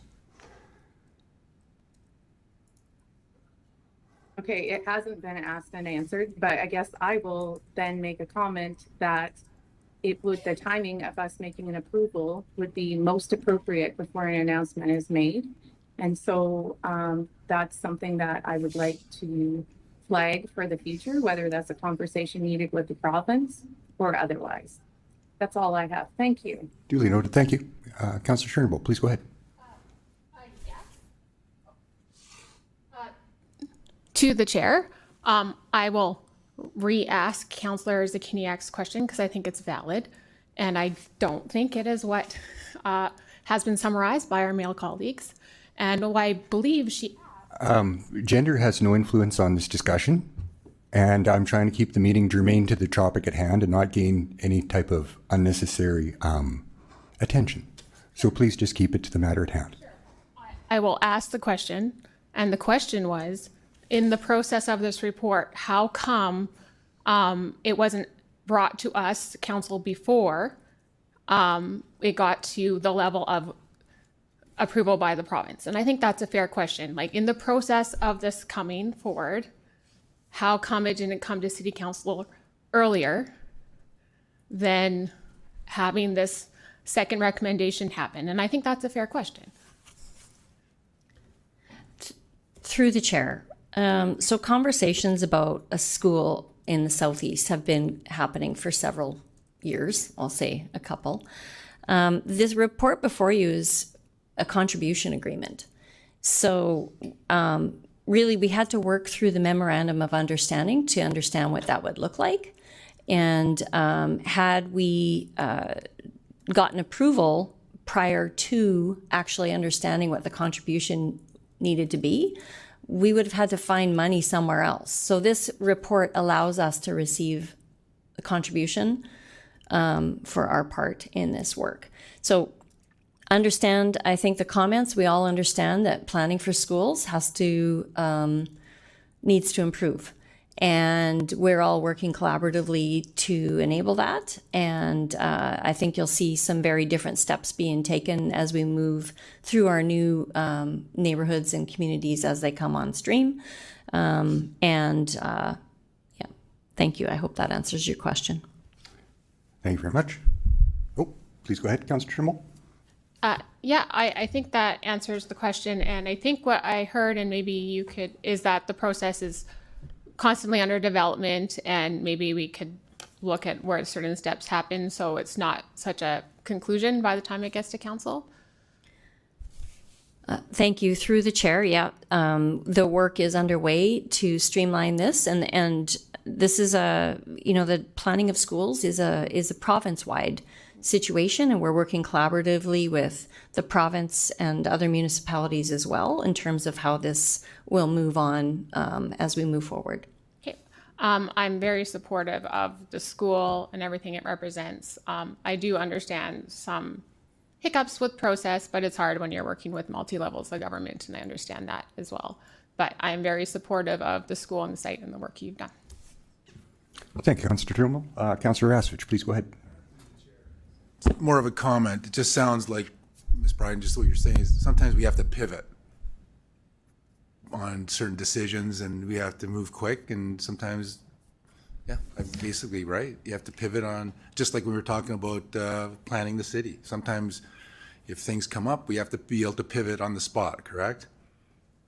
Once again, I think you've answered your own question quite well correctly. It's just, I'm hearing all this controversy from fellow councillors where, hey, at the end of the day, when you're running a city, you have to pivot sometimes. Accept the comments. Thank you very much, Mr. Rasevich, or Councillor Rasevich. Common sense. Right now, we're about 15 minutes past our break time, so I'm going to call the break. We'll be back at 11 o'clock.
People can start getting back to their seats. We should get going with this meeting.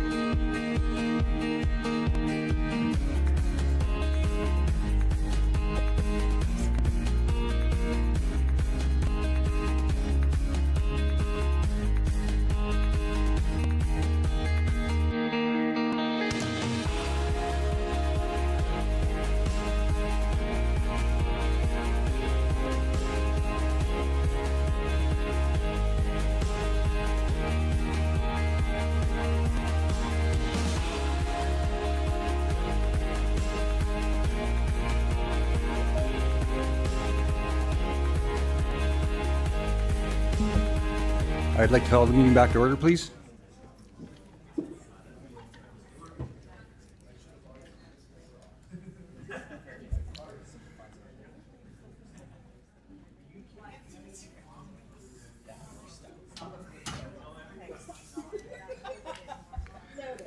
Okay. We left off dealing with EX 26-18, the Southeast School Contribution Agreement. I believe Councillor Turnbull spoke last through, or Councillor Rasevich did. Are there any other council members who have questions or comments they'd like to make at this time? I see no others, then I have one. I noticed we talked about parking considerations to this point. Haven't gone through this in school zones in my area too. Are we looking at any new methods of allowing parents to deliver their children to school? Is this going to have any type of a service road feature in the school, or is that something that's been discussed or thought of through council and school board? Thank you. Through the chair, we absolutely understand that there's lots of issues related to parking and traffic around the schools, and there's lots of different reasons for that. Part of it's around policies that are developed in terms of busing for schools, and then part of it's also how the school grounds are designed. So as I mentioned, we are in ongoing conversations with the school boards and the province about the impacts or potential solutions to a lot of those issues and concerns. Just to follow up, I noticed that often schools have wonderful front lawns, but residents and parents of children have nothing but complaints about the roadways in front of those lawns. A lot of dangerous situations identified by CAA. Is this something that a resolution from council might make mandatory, that there's drop-off features at a school, or is this handled through administration's talks with the province? Thanks for that question again. So the city does use our traffic impact analysis, our Vision Zero framework when we're having these conversations. In terms of the actual designs of the school sites, I'll refer that question to Ms. Dawson. Through you, Chair. I'm not sure if I have much more to say other than that it's been a work in progress. We did bring some amendments to our school site design criteria last year. It was an OCP amendment trying to sort of address this issue in terms of what types of development go around school sites, requirements for roads and those types of things. We'll continue to refine our design standards and criteria for certain types of roadways around road or schools and that sort of thing. But for the school site itself, we don't participate in the design of the school site. If there's an access road or a drop-off lane, we've certainly encouraged that, but to this point, there hasn't been a school design like that. In Harbor Landing, there were certainly conversations about that. And at the end of the day, that takes away space for playground space. And so it's about a balance. And in addition, it would require additional space to be dedicated for the school site. So it's a balance between what the neighborhood can manage and what can be managed on site. And like Ms. Bryden said, we're in continual conversations and trying to improve those aspects of the design. An additional consideration, just for your awareness, is that the joint use school sites that were being developed now in the last number of schools has added increased school populations to these sites. Whereas before we had single school sites integrated within neighborhoods. With the introduction of joint use schools, you have more than double what those single use school sites are currently handling, which has caused additional considerations that were not, in play before. And so it's more of a reaction to those funding considerations at the provincial level to fund joint use schools as well, instead of single site schools. Just want to make sure I understood the answer. So joint use schools bring an extra planning layer that wasn't there before, extra population of students in addition. Although thought of, it's been nothing formalized that's actually being followed through with the extra traffic. Is that correct? Yeah, that's correct. Would it be within the authority of council if a member is to bring through a motion to demand some type of an easement drop-off, flyby, whatever you want to call a service road feature, instead of a front lawn? Would that be within our authority as a council to implement? Through the chair, I'll refer that question to the city solicitor. Sorry, can you repeat the question, Council? Asking if we could put a demand upon future school builds that instead of large front lawns, they would have some type of a drop-off feature for parents and their children, if we have the authority to demand that. Thank you. I'm going to just pass that question to Ms. Willoughby to answer. Excuse me. Thank you, through you, Deputy Mayor.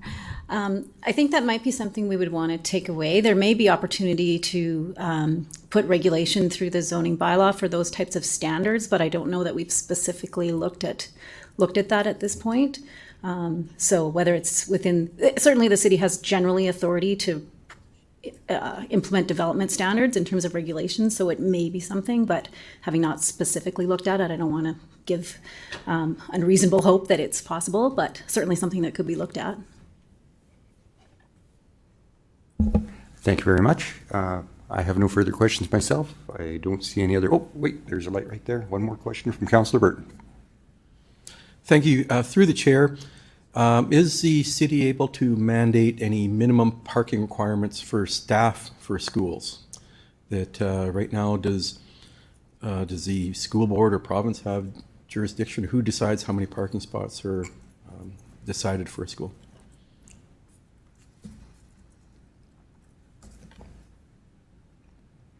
Ms. Bryden? Through the chair, I'll start. I just want to reiterate that as soon as we add like more parking or those types of things, we're adding to the size of the school site, which increase the cost. I think certainly that could be, something like that could be managed through the zoning bylaw, as Ms. Willoughby indicated earlier with Councillor Mancinelli's question. Okay, thank you. Yeah, there's a balance to be found between, really prescriptive items. I was chatting on the break just about a business that I know that basically their business model means sprawling over the street in a commercial area, but really they never provided enough for their own space for their own vehicles. And just whether it's schools or commercial or stuff like that's of concern. So I'm not going to take it further here, but just it is of concern. Thank you. Thank you. Councillor Stichels, please go ahead. Thank you, Mr. Chair. Is it appropriate for me to address the last question you had with some information from Regina Planning Commission and then some information I got right after that? I think it's prudent as a conversation, yes. I think you're on the right track. I've asked the exact same thing. And again, I don't think we can make that decision, but I do think that at least the minister is open to having a discussion about this. So I think we're going down the right path. At least we're asking these questions. And for some of us that have lived in other provinces that are much more tight than ours, there's plenty of schools that have dedicated drop-off pickup lanes. So just to give you some comfort that from the Planning Commission side through our chair, Councillor Radden, so we're gonna follow that up with the minister and see what we can do, and maybe we can help admin and the province take a look at that and add it to schools moving forward. Thank you. Appreciate that, Councillor Stichels. Any further questions, comments? I see no lights, so let's call the vote. Oh, a light just popped up. Councillor Schernbold, please go ahead. Hello to the chair. I do have a question. One school, I forget what school it is, and some others come up before, where has there been any coordination with schools and potentially with the playgrounds being closer to the school so that there's more of an efficiency there, because they're very expensive to build and things like that. And I think I'm trying to think of the school, but it's Golke Park, which is near the school. I think it's a Catholic school, where they sort of put all their resources together to have one playground instead of multiple playgrounds by using proximities. Has there been any discussions with the province on that? Once again, is that in reference to what we're looking for in this piece here, which could lay over? more pertinently? Possibly it'd be down the planning pathways to possibly put a playground closer to the school so that the Parent Teacher Association would not have to fundraise and build it there if it's just more proximity to the school. Thank you. Thank you. Through the chair, planning and development of new schools, I would say, is changing and evolving. We're working very closely with the school boards. We're working closely with the province. We're part of a working committee or a working group, if you will, as we talk about the new legislation that's being proposed. So all of these things are certainly concerns that we're aware of and that we're continuing to have evolving conversations to help resolve some of these issues. Thank you. I know it's an evolving discussion. I just wanted to ask the question. Thank you. Any further questions, comments? Double checking, this time for sure no lights flashing. I'll call the question. Oh, wait. Please go ahead, Mayor Brzezinski, close debate. Thank you. And again, extremely supportive of this. And I'm going to take a brief second, and I think Councillor Burton will appreciate, to just talk briefly about parking. We brought a parking lot around the development around this and experiencing it firsthand and hearing it firsthand from parents. The city can't be there all the time to enforce parking around schools. And this is schools around the city. So I will send a message to all of our parents to be patient and follow the rules to keep our kids safe in school zones and park appropriately. Please, we can't enforcement is not the way to solve this problem. It's a behavior change. It's recognizing that it'll take a little more time. You might have to park a little further. A lay-by in a school for drop-off doesn't work when every single parent wants to get right in front of the front door. So I know that's a little off to the side, but I think it was an opportunity to put it out there that we all can play a role in our kids' safety in school zones around the city. Thank you. Appreciate the public service message. With that, we will have, no lights, no closing debate. Now I'll call the vote.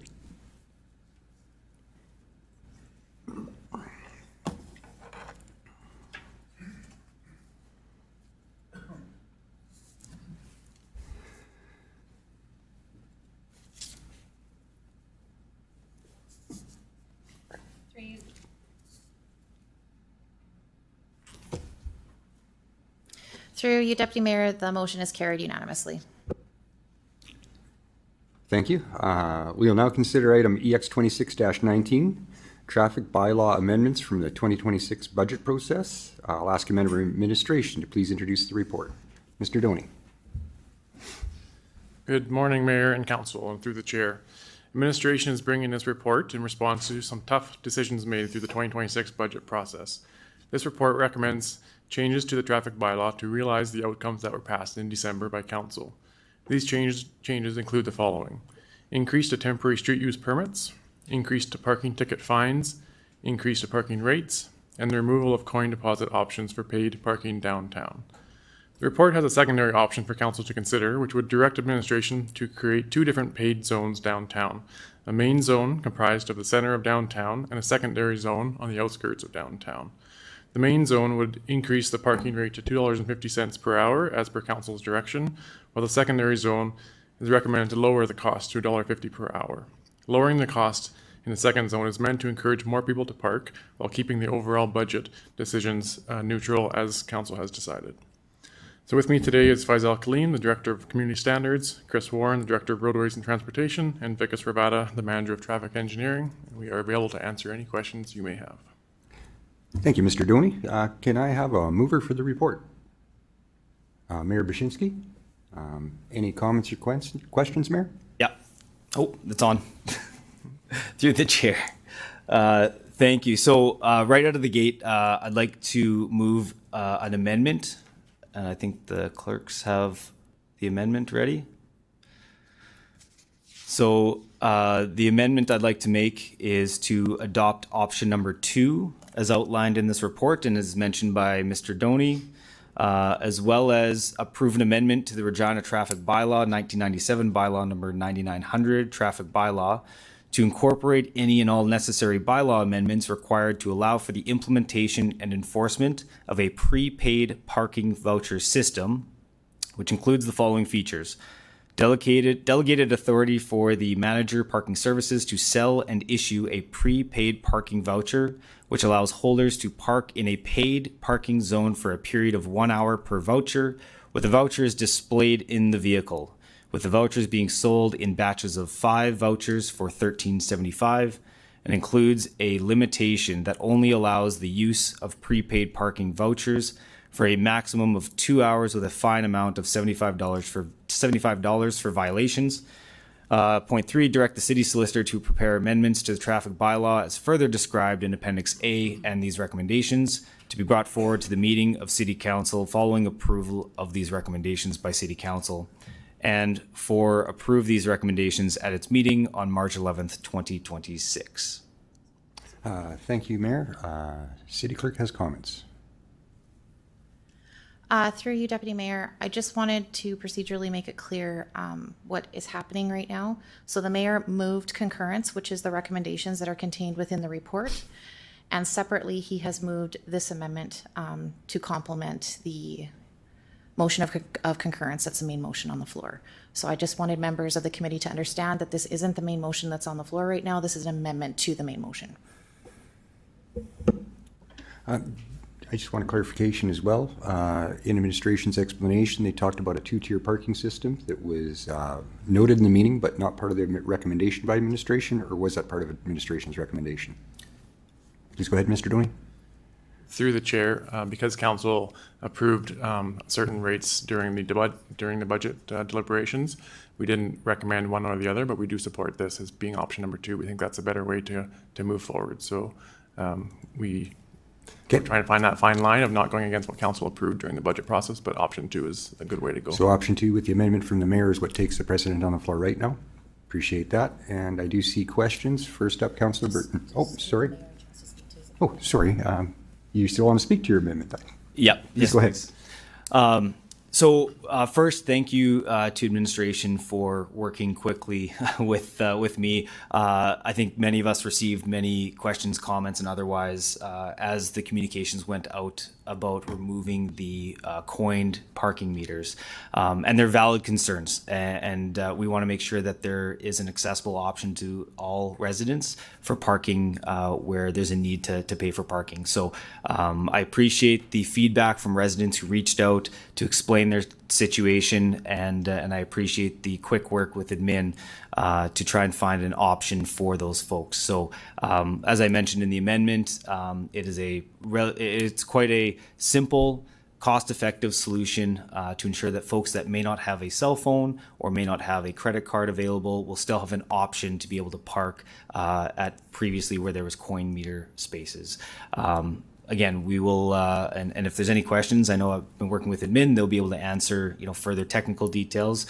And I know, things like kiosks and that were brought up, but a lot of the feedback that I got and I received that many others may have was that the technology was maybe a barrier for folks. So I see this as a way that we actually are moving towards a technology solution as the primary, but actually have a even less technology solution for those who may not be comfortable yet or ready to move that way yet.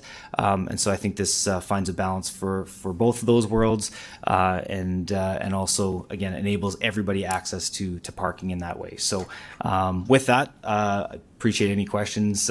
Technically would probably be best served to admin, but I think this is a way to try and rectify a gap that I think I heard loud and clear from our residents, and that we can move forward in a good way for parking in those spaces. Thank you, Mayor Wyszynski. I see some questions. First up, Councillor Burton. So just to clarify, I didn't want to talk about the zones, but am I just speaking to the amendment now or the whole motion? Amendment, and I'll come back in after the amendment. Okay. Councillor Flores to speak to the amendment. No, the motion. Sorry, it was to the main motion, not the amendment. And Councillor Siklis had his hand up. Was that to the amendment or to the motion at large? Through you, Chair, just a question. When we look at this, calling it option 2, there's a parking meter fee increase that has an option 2 as well. Is that part of it, or do we talk about the zoning pricing in a different space than this one? I'll let Mr. Doney tackle that. He'll provide explanation. Through the chair. So number 1 here that talks about option 2, that is the option 2 that we're talking about, 2 different paid parking zones in the city. And then the number 2 on there is the paper copy option that the mayor discussed. So those are both on the floor now as I see it. Thank you. Okay, so on page 4 of 7, Amendment 3, parking meter fee increase, there's an option 2 there that says create different paid parking zones in the city at $250 for the core and $150 for just outside. My question is, if I had an amendment that wanted to make it a different price, both in and outside of core, where would I bring that up? With what's on the floor right now, point number 1 speaks Yeah. to that right there. Would right now be, yeah. Yeah. Just getting information from the clerk. Right now would be the time to amend that point 1 with the costing that you're asking about. But knowing this is a carryover piece of policy from the budget, with the amendment you might propose, we should also ask repercussions. So I guess if you want to speak to what you want to put out, Councillor Siklis, please go ahead. Yeah, just caring for the businesses downtown. It's too bad that we don't have somebody speaking on their behalf today as a delegate. But from what I hear, $250 added to a lunch date per car is not good from what I'm hearing. So $250 across the board, I think, kills our downtown. Let's zone it. We're saying we want to zone it, but why don't we go $175 in the core, $150 outside? I still think mathematically we can hit our revenue without punishing business. I think that's pro-merchant, pro-business, and pro-fiscal responsibility. I guess looking for a comment on administration from effects from that amendment. Through the chair. So administration agrees that increasing the parking rate is not administration's recommendation. This came from the budget deliberations where there was a need to increase revenue. So I also agree with the comments that are made that increased parking rates will not have a positive impact on downtown. Whether or not we'll meet the revenue projections or not is subjective. And so what we put forward there in an option 2, we think we can still meet the revenue projections that council has approved in December. If you continue to change those, I think we're a little bit concerned that we won't meet those revenue projections, and then that is not going to align with the budget that was approved in December. Councillor Siklis, is that an amendment you want to put to paper and try to incorporate into this, or are you satisfied with the answer? There might be a little bit of peril there to make our budget. Certainly, I don't want to put anyone in peril, but especially not our businesses. So rethinking our decision, or at least mine, from the budget process, where we had, a bunch of options, none of them were good, that we chose from. I'm just rethinking this and wondering, does admin need a little more time to make a calculation and tell me whether or not this is doable? Or do I go ahead and make that amendment and include it with the mayor's amendment today? The clerk has a comment here, if I could just call upon. Sure. Through you, Deputy Mayor, based on the comments from Mr. Doney and our understanding of what you may be wishing to bring forward as an amendment, given that it would have impacts on the approved budget for this program, if you wish to proceed with this, you would not be able to bring forward this amendment today. There would need to be a motion brought forward asking for reconsideration of the budget deliberations that took place in December of 2026 to bring this amendment forward. Thank you for that clarification. I'd like to make that motion. Okay. The first thing we have to do is do a motion to reconsider the entire Okay. budget, and it would be better if you brought forward a notice of motion. Okay, just to say it out loud, and The reconsideration motion being asked of would be the reconsideration of the 2026 budget from the December meeting. With that, I believe we'd have to have a unanimous approval of council to go down that road. Is that correct, Clerk? And the other option to do this would be a notice of motion put forward for the next council meeting. So right now you want to call a reconsideration motion to see if we can redebate that feature, or the budget itself, I guess, its entirety because of the way it's written. Is that correct? That's correct. Through you, Mr. Chair, did you say one of the options was to put this off to the next meeting? One of the options would be as if you wanted to move this as a notice of motion, it could be read into the next meeting if provided in time, and then debated the city council meeting after that. Yeah, I'd like to do that and then reduce the amount of time I'm taking from people today.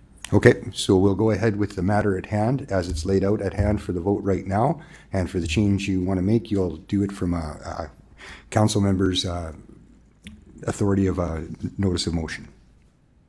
Excellent, thank you. And I am in favor of what we're voting on today, by the way. Thank you. I guess that clears that Thanks. up. Councillor Turnbull, please go ahead. Thank you, and to the chair. So just some clarity. So option number 2 in the report, we don't see any difference in the budget if it's the 2 different tiers of parking. That won't make a difference. Through the chair, that's our projections based on what we have right now. Yeah. And then I did want to ask about the prepaid parking vouchers. I really appreciate administration working to make this more accessible to everyone. I did want to ask, in parallel to transit, do they have cards similarly? What did they do? Is it only tap? Because I think we are coinless for transit as well, right? Like just comparing the 2 different methodologies. Through the chair, I believe we still accept coins on transit. We've done lots of different changes, of course, with the new pay by tap, which is just in the market, but I believe we still accept coins, but of course not directly related to the report in front of us today. Okay, so we still accept coins in transit, correct?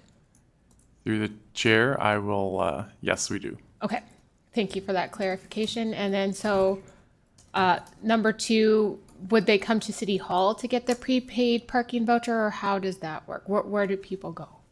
Through the chair, yes, that's our objective, is to have this prepaid parking voucher at City Hall. Okay, and then they just buy as many as they need, and they can buy those with coins or whatever they want to buy those with. Through the chair, yeah, they could use credit card, debit cards, cash. Okay, well, thank you so much to administration, the mayor, and everyone who's worked to be responsive to this. I will be supporting this amendment. Thank you. Councillor Flores, please go ahead. Thank you. I do have something to this now. Councilor Turnbull did ask part of my question, which was, how does this happen? Like, where do folks get these vouchers? Now, I'm sure you've thought of this, but I'm trying to figure out if folks need to drive downtown to get these vouchers and park downtown to get these vouchers, what do we have in place to kind of support that so they don't get a ticket while they're getting a voucher because they're unable to use the app to park there? Do we have any parking spaces, like temporary loading zone style spaces? Yes, through the chair. So that's something we will consider if this is approved. There's options with the City Hall laybys on either side of City Hall that we could look at that. So that's something administration will look to implement if this is approved to reduce that barrier. Fantastic. And in terms of, it's just anybody that can get these vouchers, right? Or do we have any, the idea is, initially was to bridge the barriers of folks who either don't have smartphones or or might have technology barriers, but this would be something that is now an option, not just for those folks, but for anybody who just wants to get a voucher instead of downloading an app. Is that correct? Through the chair, yeah, it'll be available for anybody. Obviously, it won't be as convenient as the app and the phone, but it's still available for anybody. Fantastic. Thank you so much. That's all for me. Thank you, Councillor Flores. Councillor Adams, please go ahead. Councillor Turnbull and Flores, you both kind of stole my thunder a little bit, but in terms of accessibility, City Hall is the only location that folks can purchase these vouchers? Through the chair, so that's what we can commit to right now. we could look at other locations, but there's different systems that we'd have to implement, which would have costs and impacts to staff. So right now we're going to start with City Hall and see what the uptake is, and we'll go from there. So, so for the people that are not organized enough to come ahead of time and prepare for purchasing vouchers, and whether there's lineups or not, kind of seems like a little bit of a deterrent in my mind. Did receive a lot of concerns about we want to use downtown. We want folks to come downtown. We want to revitalize downtown. However, it seems that this is an opposing thing for people to do that, and including increasing the rates. And so I'm not sure if I voted in favor of that at budget, but not sure I'm in support of any of these things. But I think I will support it because we want to be progressive and or do better in how we're running our city. And so in terms of the service fee, and I'm not sure if that goes back, if it's pertaining to this or to the main motion, has there always been a service fee? Through the chair, yes. So using the app, there's always a 25-cent service fee per transaction. And that's 25 cents that has been for as long as the app's been in place, correct? Through the chair, yes, that's correct. So not only have we increased the fees, we're also on top of that charging an additional 25 cents. So I guess it's, to me, in my mind, I feel like it's a deterrent for people to come downtown and to, if we're focusing on revitalizing our downtown, I think this is a step backwards. Thank you. Thank you, Councillor Adams. Councillor Zakaniak, please go ahead. Thank you. So my first question is in relation to the solution, like point 2, the prepaid parking voucher system. Can administration maybe speak a bit more to how this solution came about? Do other cities do this? So how did this evolve to become a possible solution today? Mr. Doney, please go ahead.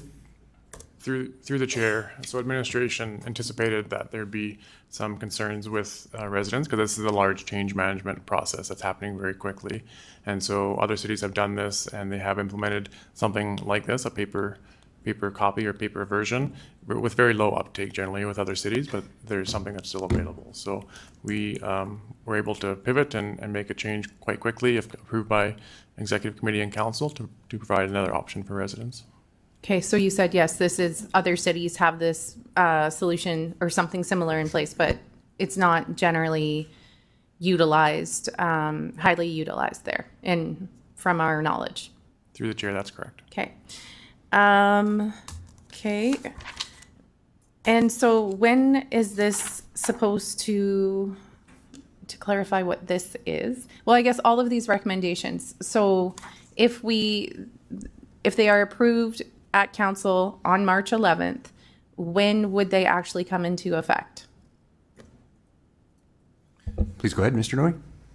Through the chair, so council approved in December the removal of the coin option. So that is being rolled out now. We're bagging those meters. The rest of the items that were approved by council in December was as of April 1st. So if this is approved in March, the next council meeting, there'll be a bylaw coming forward for the final approval. Okay, so, and so that would be 2 weeks from March 11th. I don't have. Through the chair, I think March 25th. March 25th, okay. Okay, also, so the tiered parking, point 1, which was option 2 in the report, tiered parking zones. Can administration give the rationale for including that as an option? What is the thought process behind the tiered zones? Through the chair. Please go ahead, Mr. Doney. Through the chair. So the rationale behind that is that in zone 2, which is in the report there, it shows south of Victoria and east of Broad, the utilization rate or the parking rate there is quite low. And so our thought process is that if we have a lower rate there, we'll encourage more people to park in that area, and those that are able can then walk into the downtown.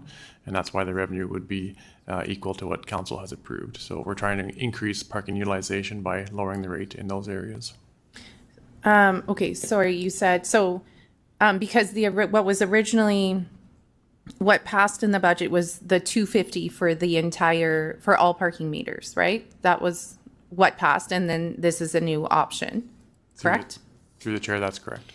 So I guess the thought is that if it's decreased by $1 in this other area zone, the thought is that more people would park there than they would if it's $250, and that's how by decreasing it, it'll still be revenue neutral. I'm still trying to wrap my head around this a bit.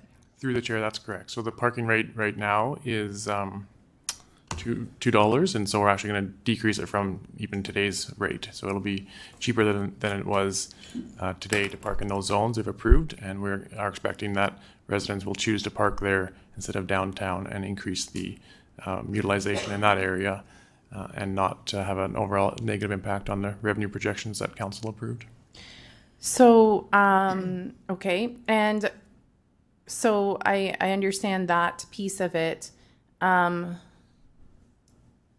What about the concerns that have been raised about downtown revitalization? And I understand administration did not recommend this. This is what passed in the budget, but do you have a response to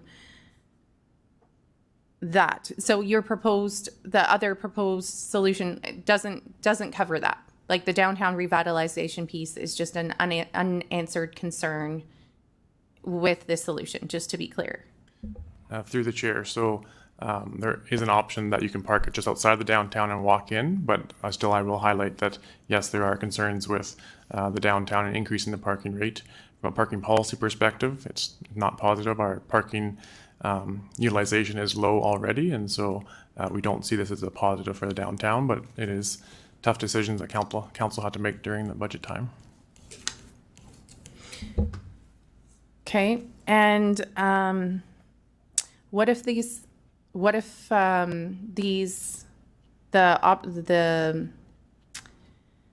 different proposals within this report failed today?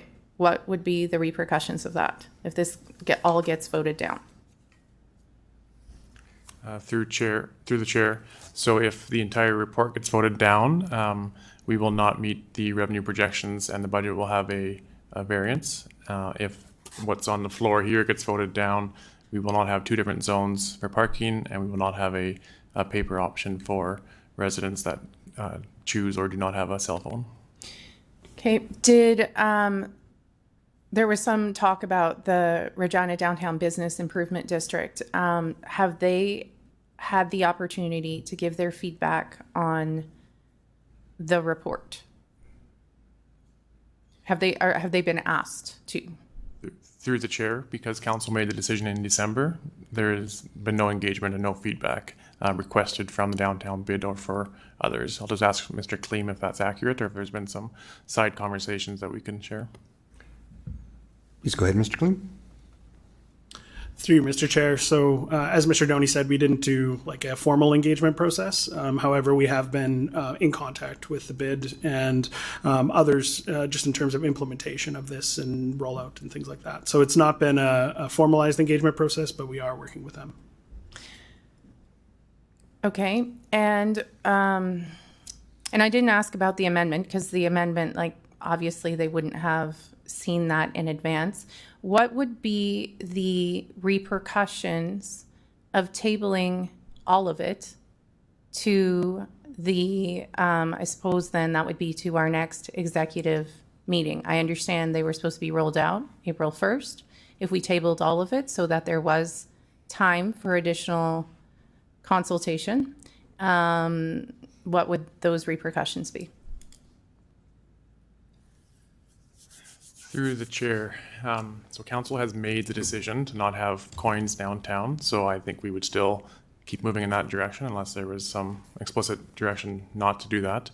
So I think the main impacts would be We will not have a paper version for residents until council approves this at a future meeting, and we would have a less revenue increase as council has approved.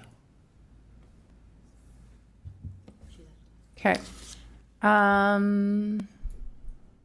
Actually, Councillor Zakiniak, your 5 minutes are up for this round. Or 3 minutes, sorry. For speaking on the amendment. Yeah. Okay, that's fine, thanks. Councillor Rasevich, please go ahead. Sure, through the chair. I guess a couple of questions. Like, are most, from our, I guess, research, are most other Canadian cities in their downtown areas going digital with apps? Mr. Doney? Through the chair, I'll start and ask Mr. Kleem to give some more information. I would say this is best practice where cities are moving in that direction. Different cities are doing it at different speeds, but it's definitely something where cities are moving in that way. Mr. Kleem can give some more details of information that we found from other cities. Please go ahead, Mr. Kleem. Through you, Mr. Chair. So the main municipalities that have gone to electronic payment only are Edmonton and Winnipeg, at least ones closest to us. There are a few others that we've seen that have gone through this process, and largely it's due to like infrastructure investments that would be needed in our downtown if we were to have a card option or something else that's not electronic payment. Okay, so I guess other cities are going this way. Yes, through you, Mr. Chair. Yes. Okay. I guess the next question too is, do we do it in 5 years, 10 years, 15 years? Like, when's the time we start moving forward with going down this direction, but also supporting the mayor's amendment, having this cash option where certain individuals can find a place? I guess that's a question, for all of us to think about, when do you do it? I guess the other question is, right now we have parking meters in place, but without having parking meters, would that create more spots? Because right now we have designated, space, but if those are taken out, we actually create more. I'm assuming we would create more space for more cars to park. Would that be correct? Mr. Doney, please go ahead. Through the chair, so that is part of the bylaw changes that are here in front of you, is that we're taking everything out that references a parking meter. And so there is no reference to being a certain distance away from a parking meter. It's zones on the side of the street. So if you've got 5 small cars versus 2 large trucks, you will be able to park more vehicles on the same area, which could create more parking spaces if there were smaller vehicles. Okay, thank you. Yeah, I was just kind of thinking about that. And okay, what else are they thinking? Oh, I guess we've stated that, it's $220,000 in savings. But have we considered, in terms of repairing meters, installing new ones when they are non-repairable? I'm trying to think of other costs that could be associated with meters, but do we have any numbers on that on top of the $220? Because I'm assuming the $220,000 is just the employees. So what? It's a bigger savings than $220,000. Just going to interrupt there for a second. That's a good question, but to the main motion, not to the amendment. So I'll just carry that over to through debating the amendment, and then we can speak to that one. Okay, sure. I like the fact that we do have another option here for residents to come downtown and, get a voucher. So hopefully people will take advantage of that. And okay, I'm done. Thanks, Councillor Rasevich. Councillor Turnbull, please go ahead. Yes, I've already spoke about how much these vouchers are needed for accessibility, but I also see a second opportunity here. When we have vouchers, and I guess a question to administration, this would allow maybe businesses to buy vouchers to possibly give out to clients. Would they not be able to do that as a business opportunity? Through the chair, yeah. I don't see any concerns with businesses buying it and then choosing to give it to clients or others for parking. So I actually see the vouchers, maybe it was an accessibility need, like many things, like the electric toothbrush was made for accessibilities, where there's a secondary need, like effect of this vouchers, which is this could also help some of our businesses by allowing them to buy vouchers and giving free parking to, let's say, a restaurant or whatever. So I see there's actually a really good opportunity in this vouchers system, which addresses some of our other concern for downtown, and maybe working with the downtown bid or some others, we can say maybe you can buy bulk vouchers. I realize this isn't here, but maybe there'll be an option to buy bulk vouchers for businesses to be like, yes, come to our restaurant and we'll give you some vouchers for parking. I do think that this isn't just accessibility, but it also helps our businesses. So I really, the more I think about those vouchers, the more opportunity I see, and I know that you can build on that because it's a new thing. So I really like the voucher idea. Thank you, Councillor Turnbull. Councillor Burton, please go. Oh, sorry, Councillor Flores, actually. Thank you, through you, Chair. Wow, that was great timing because I was going to ask about the vouchers. I actually had a question, and it's kind of in line with what Councillor Turnbull mentioned about our ability. So initially you mentioned that folks would have to buy the vouchers at City Hall, and then there was a question posed about other locations, and you're exploring that. Of course, given the timing that this came out in December and we have to implement it around now, I understand that there is little time for consultation, planning, and all of that. So I do, and I also know that this was not your direction. So I just want to make that clear. Some of us asked you guys to do that. But my question is in line to what Councillor Turnbull said.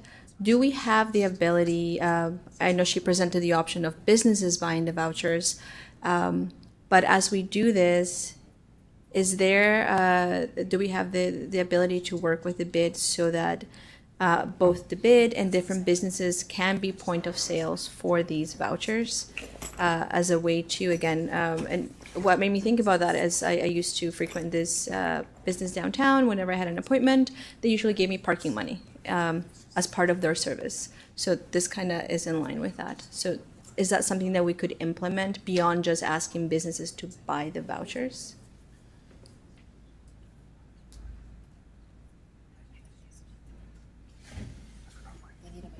Oh, sorry.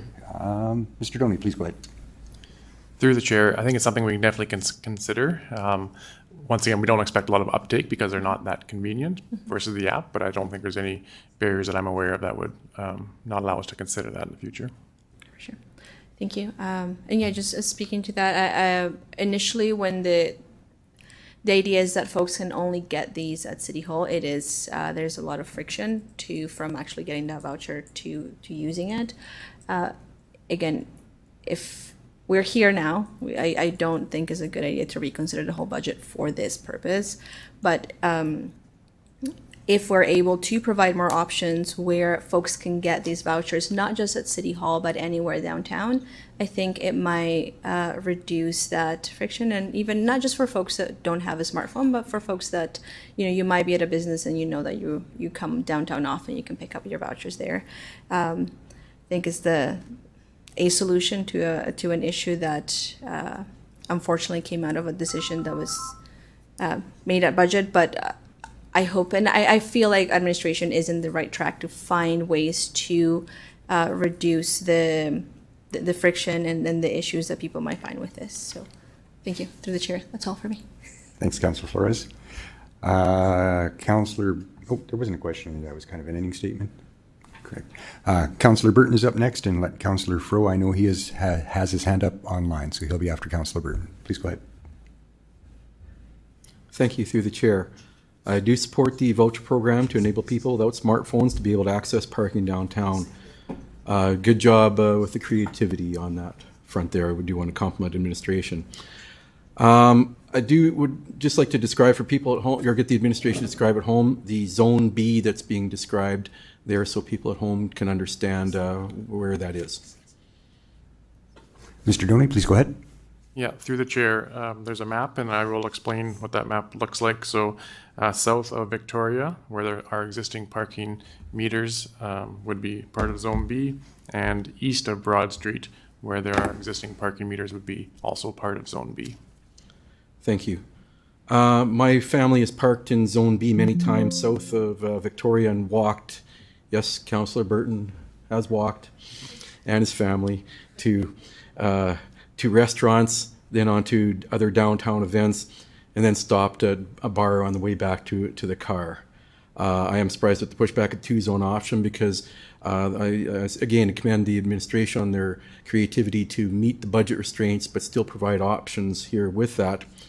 And it makes sense to me as well to provide a cheaper option with just a bit of walking that people can then utilize, and promotes active transportation, which sometimes I am seen as being a bit less in favor of. So to me, this does make sense here for that.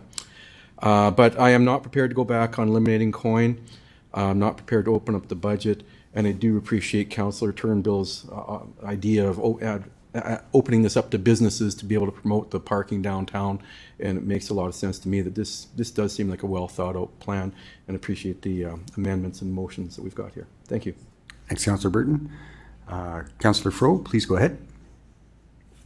Yeah, thanks. Through the chair, I don't want to belabor this point. I think it's largely been addressed, but just through the chair to administration, as we look at the voucher program, and I appreciate the mayor's and administration's work on this, is it possible in our work plan to also look at other options, including perhaps neighborhood centers? And I understand we need to roll this out in stages, but I think to the previous point, we're trying to find a balance here, an imperfect balance, but we also want, given that this option has to do in part with accessibility, I guess might we also look at in the coming months or years how other city partners, particularly neighborhood centers, that may just might make it a little bit easier for folks to pick up these vouchers as opposed to coming to City Hall, potentially getting a parking ticket as they're trying to get a voucher. I'm not suggesting that should happen today. That's all I have. Thank you.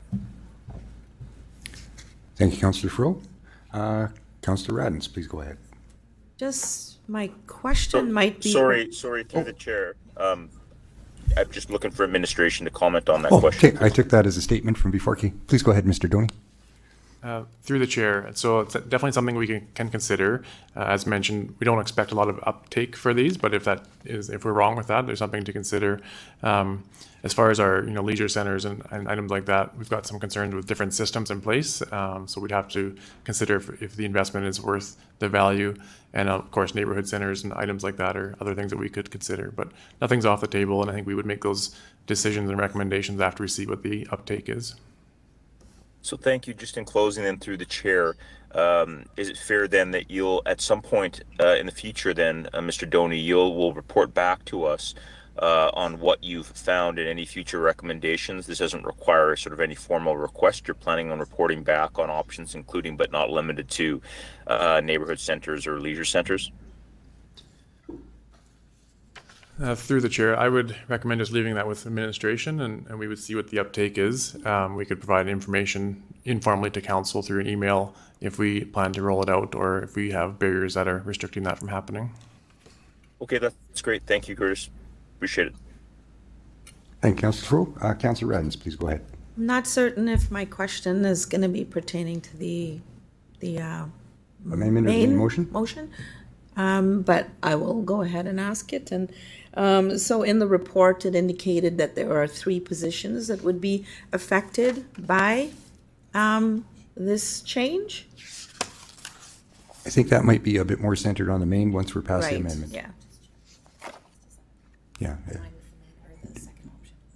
Yeah. Does that align with the main motion, second option, or do you think is this? Through the chair, I think that's the main motion. Okay. Good. I guessed right. I'll call on you when we get back to the main motion, Councillor Radens. I see no other flashing lights, questions, or anything. Anyone online with a hand up I'm missing? Okay, I guess just my own comments. I have no comments for the amendment, and I guess we're good to go to the vote. Oh, do you want to close the debate? I'll have to remember that people do like to close debate on their amendments. I'll quit cutting everyone off, sorry. I usually try to be brief. So, yeah, through the chair, thank you for the dialogue. I think there were some good points made. I think administration's heard loud and clear some of the things to think about moving forward. My stance is always, are we in a better spot moving forward with this decision than we are currently? And I think that some of the changes through this amendment moving forward, I think get us to a better spot. So perfection is the enemy of progress. I think this is progress for sure, and look forward to the rest of the discussion on the main motion. Thank you. Thank you, Mayor Wyszynski. With that, I'll call the vote on the amendment as presented.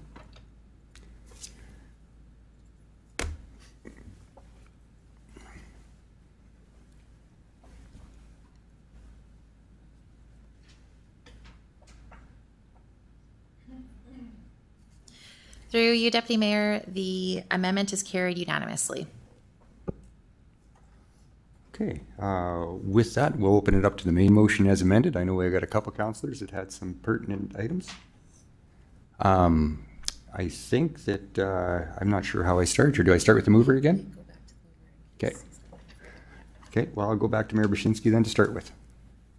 Thank you. And through the chair, I'll leave most of my comments for the end. But again, I think this is to highlight these are difficult budget decisions that we have to make.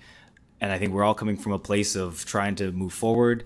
And I want to recognize again that any consideration of peeling back projected revenue, there's only one place that revenue can come from, and it is our reserves.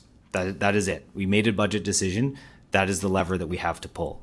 And so I get it. The change is hard, but what we've heard is that municipalities are moving this way. Maybe we're moving a little bit ahead of our curve in our city, but I think with some thoughtful consideration, and again, appreciate the work through admin to try and make sure we're trying to make this accessible to everybody in some way or form. I think we have a reasonable path forward, and obviously we will continue to help residents through this change. So with that, I'll reserve any final comments till the end. Thanks. Thanks, Mr. Wyszynski. Please go ahead, Councillor Rasevich. Through the chair, just back to, I guess, my question just about, we got a $220,000 savings. I'm assuming that's the 3 employees who would be collecting, I guess, coins out of the machine. And I guess, what's the cost? Have we figured out the cost of, say, replacing 1 meter?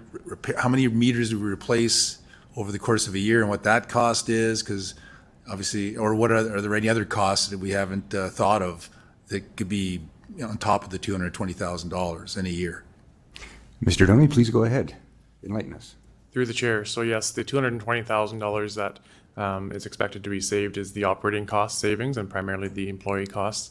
But what's not in there and what is not a decision, but is future savings is the capital cost. So we expect, if this decision was not made by council during budget, we would probably be in front of council in 2 or 3 years to be considering how do we move forward with parking meters, because parking meters themselves are outdated technology. So we expect that cost to be probably at that $2 to $3 million range to get rid of parking meters and move to some kind of system that would have like the paved stations, for example. So that's the cost that we will not have to encounter if approved by council. Mm-hmm. So we don't, I guess we don't have a hard number of what, say last year, what it cost to repair, replace in 1 year. Through the chair, I'll just go to Mr. Kleem to give us some details of kind of the capital side of things of the parking meters. Through you, Mr. Chair. So yes, we do have a capital program for parking meters. It is fairly nominal. From my recollection, it's about $15,000 a year. So we are underinvesting, or we have been underinvesting in our parking meter infrastructure. That capital program through the budget process will be eliminated, assuming like everything passes here, and that will be reflected in future budget processes. Okay. So what does it cost? What does 1 meter cost? Right. Do we have replaced any? Do we have to replace them ever? Or? Mr. Doney? Yeah. Through the chair, I'll ask Mr. Kleem if he has an estimate of that. Through you, Mr. Chair, I don't have an estimate for a single meter, but our capital budget for the year is $15,000. So that's the budget we have in order to basically maintain all of our meter infrastructure that we have. Okay. How many meters do we have? Approximately 1,250. 1,250. Okay. Thank you. Thank you. Councillor Flores, please go ahead. Thank you. Through your chair. Okay. So I agree. Moving ahead is good. And I believe administration already asked my questions if we would have done this in the future. And I think that's the important part to remember here. It's not that moving ahead and changing the ways that we do things like parking for the purpose of efficiency or saving money is a bad thing. But what I had an issue with is how it came to us. And I think we're in a part of where, you know, finding out the repercussions of hastily making decisions to reach an arbitrary mill rate decrease, right? We're just trying to cut the mill rate, and we're just trying to find places where to do it. And what happens when we do that is we miss all of the process that administration would go through to bring these recommendations to us. That would be that community engagement, that making sure that what the impact that would be to our downtown in the case of this particular thing, as well as the rollout process, right? By doing this, what we did essentially is force administration to figure this out in a matter of just a few months, which of course would have the unintended repercussions that we have seen of people being upset that suddenly we have no options for parking and people feeling, well, I'm not coming downtown. And I don't believe this will be the thing that will break our downtown. And I feel like we can find solutions and we can find ways to keep folks engaged and keep our downtown vibrant and growing, but it certainly didn't help. So I think our lesson learned here and moving forward is making sure that when we are looking to make cuts just for the sake of having a lower mill rate, we think about the big picture in the long term and understand that these things can happen, but we just have to do them in a process in which we have the best case scenario and best outcomes, not just on the floor of council to reach an arbitrary goal. So I do agree that moving forward is good. Other municipalities do this. The zoning thing is actually a great idea. Last time I was in Calgary, I did notice that they have zones in their downtown and it worked well. And eventually I feel like folks will be able to navigate this, whether it's through the vouchers or through the app. But to me, the most important part is that this is a great lesson for a lot of us in terms of how we just ask for cuts. And, you know, many of us supported those cuts and now we're seeing those repercussions. A few of us said, hey, let's think about this, and we're also seeing those repercussions. But at the end of the day, residents don't care about that. What they care about is that now they're seeing this big inconvenience that they'll have to navigate. And now we're trying to figure out how to manage that inconvenience. So I want to give big kudos to administration for figuring that out in such a short period of time. And the work that Mayor Regina has done with administration to figure out the accessibility concerns with the parking meters. And overall, for all of us to kind of think of this, and also really also don't think that would be a good idea to reconsider the entire budget just for a lesson learned here today. Thank you. That's all for me. Thank you, Councillor Flores. Councillor Radens, please go ahead. I would like to echo Councillor Flores' sentiment, and I was on the same track as you, but you've articulated it a little bit more beautifully than I could have.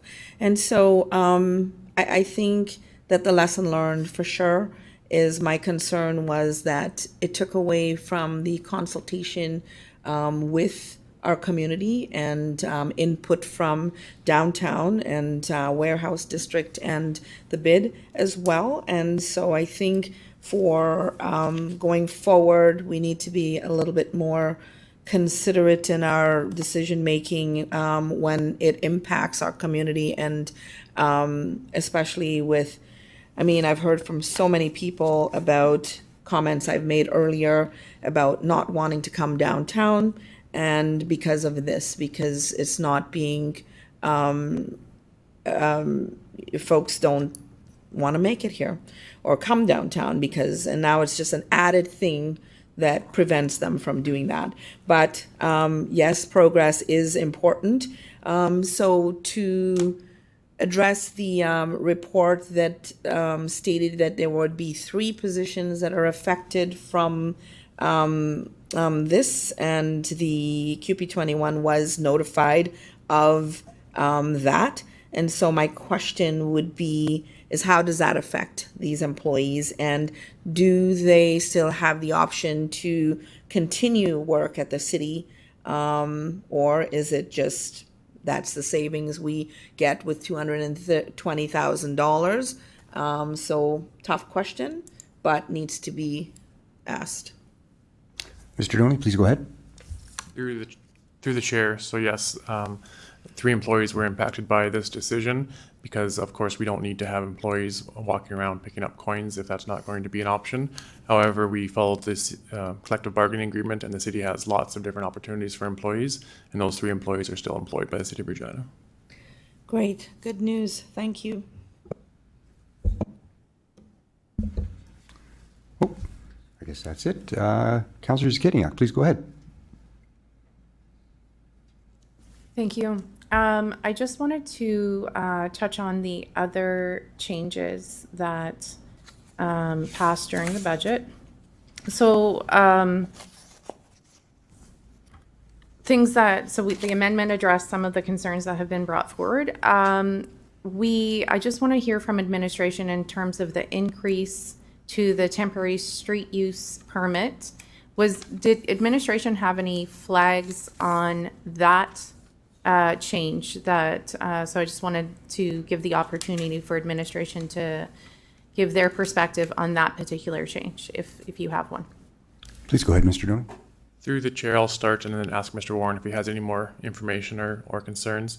Generally, it will just obviously increase the cost of these permits, and these permits are for things like construction projects primarily, so we'll see a slight increase in that. But in the whole scheme of things, we don't think it's substantial. I'll ask Mr. Warren if he has any more details or concerns to share. Thank you, through the chair. Mr. Doney, I don't have anything to add to that. Okay. And then I think the other one that we haven't discussed today is the parking ticket fine increase that passed during the budget. So just the question about administration's perspective on that, and then also how does that how do we compare to other municipalities, if you have that information as well, with that increase?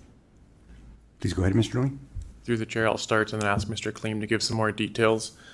So, in summary, nobody likes to pay parking tickets and nobody likes to pay more. The intent there is primarily to have people pay and not go to prosecution or pay the lower amount. And so we don't have a concern with that. That was working. So we don't think the price needs to increase to meet that objective. But of course, from a revenue perspective, council decided that that's what we needed to do. Mr. Kleem, any more information or details on parking tickets? Please go ahead, Mr. Kleem. Through you, Mr. Chair. From a jurisdictional standpoint, this would probably bring us slightly above average for a normal parking ticket in comparable municipalities. Okay, so I heard, that wasn't, as noted, that was a council budget savings endeavor, and administration wouldn't have brought that forward. But do you have any serious red flags with because what I heard so far was you don't recommend it, but not any serious concern that you want to bring forward for consideration. Is that accurate? Through the chair, that's correct. Okay. Okay, so I think that covers off all the changes. Maybe just in case it doesn't, is there anything that we haven't discussed today that administration did want to bring forward to make sure we're aware of in terms of the repercussions of these decisions?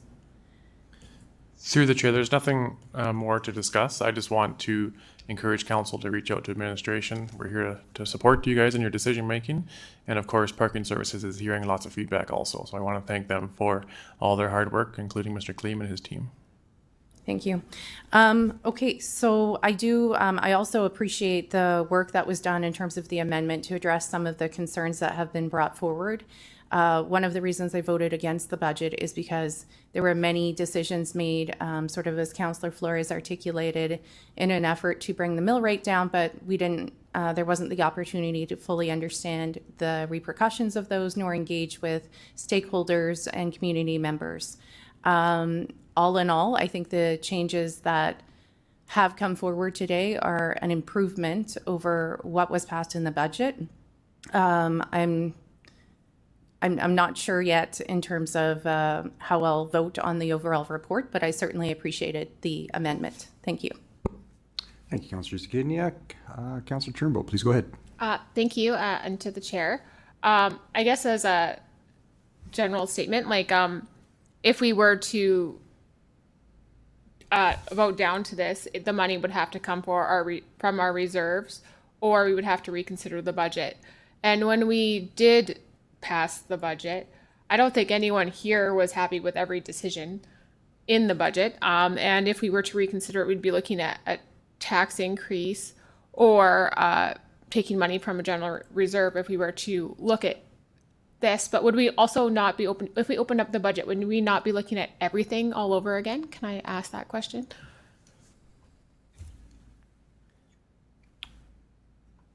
Ms. Williams, please go ahead. Thank you. Through the chair.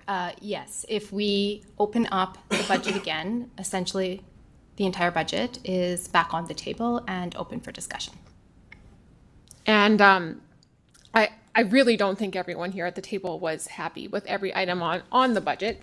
And so we would be looking at the minutia that would either be tax increases again, or taking from our reserves, or looking at items which we, as a whole, well, through the democratic process, at least 6 of us thought had to move forward. Is that not correct? Please go ahead, Ms. Williams. Yes, again, through the chair, that is correct. As council is well aware, we took 5 days to debate the budget, and the budget passed at the conclusion of those 5 days. And if we decided to open the budget up again, we may be very well facing another very lengthy process to debate the budget at this point. And for the things like the parking rates, or let's say sand, or things which have come back at council, but we did make those tough decisions. If we reconsidered the budget and those came back, how would it work if we ended up with a mill rate increase? Mr. Anderson? Thank you, and through the chair. So yeah, right now there's a lot of work going on behind the scenes and getting out assessments and what we call our tax roll.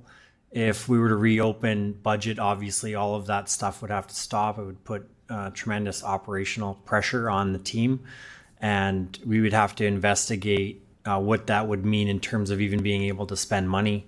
So there'd be lots of implications to reopening the budget. Obviously, once you do that, then you wouldn't be able to set your mill rate. You wouldn't be able to pass the bylaw that sets our mill rate to actually send out assessments and notices and collect taxes. So would it not cost us money to open up the budget in inefficiencies? Mr. Anderson, please go ahead. Thank you. Through the chair, absolutely. It would be very inefficient to reopen it, and it would cost us resources and funds. Yeah. And then the parking rate for Saskatoon is $2.50, which is why that was set there. Is that not correct? Mr. Dooney? Through the chair, I'll ask Mr. Kleem if he has that information. Mr. Kleem, please go ahead. Through you, Mr. Chair, the rate was set based on a motion at council through the budget process. And the reason that dollar amount was brought in the budget process was there was a report in the budget process which showed where we rated to other cities, and that Saskatoon is actually $2.50. So not to go back to the budget process, but this was discussed back then. And that report from, I think Deloitte, am I right? Deloitte? Anyways, the report showed where we sat across other municipalities and our comparables, and that is why that dollar amount was brought forward. Correct? Mr. Dooney? Through the chair. So this was a walk-on motion, and so, Councillor Turnbull probably knows why she chose that amount, and if that was why she chose it, that's great. The other objective was to meet the revenue projections that we were looking for, so I can't comment on why that amount was chosen. Okay, well, I will comment on it. As someone who brought it forward, was the report in the budget. That is why those dollar amounts came forward. That is how the debate went.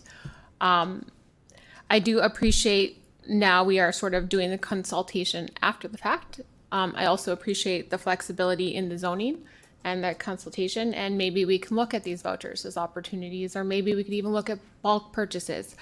But I supported it then, I support it now.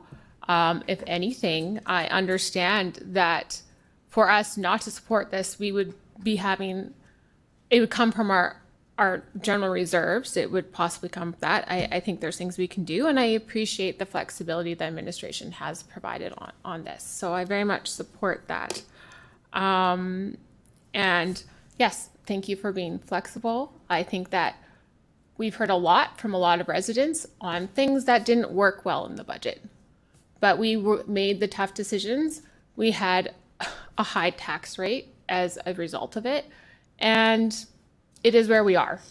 And we made tough decisions, and we have to stand by them, and we couldn't get everything that everyone wanted. And so I'm here, I'm accountable to people who about the decisions we made. And I didn't love all the decisions, but we sat there for a week together making those decisions, and not everyone got what they wanted. And we have to be accountable for that, and these tough ones come, and there are decisions, we're just here, and we have to live with them now and do better next year. And that is how I feel about that, but I do appreciate the flexibility in the repercussions of our decisions, and I do understand the disappointment from the community in some of these small things which had big effects. So, thank you. Thanks, Councillor Turnbull. Councillor Radens, please go ahead.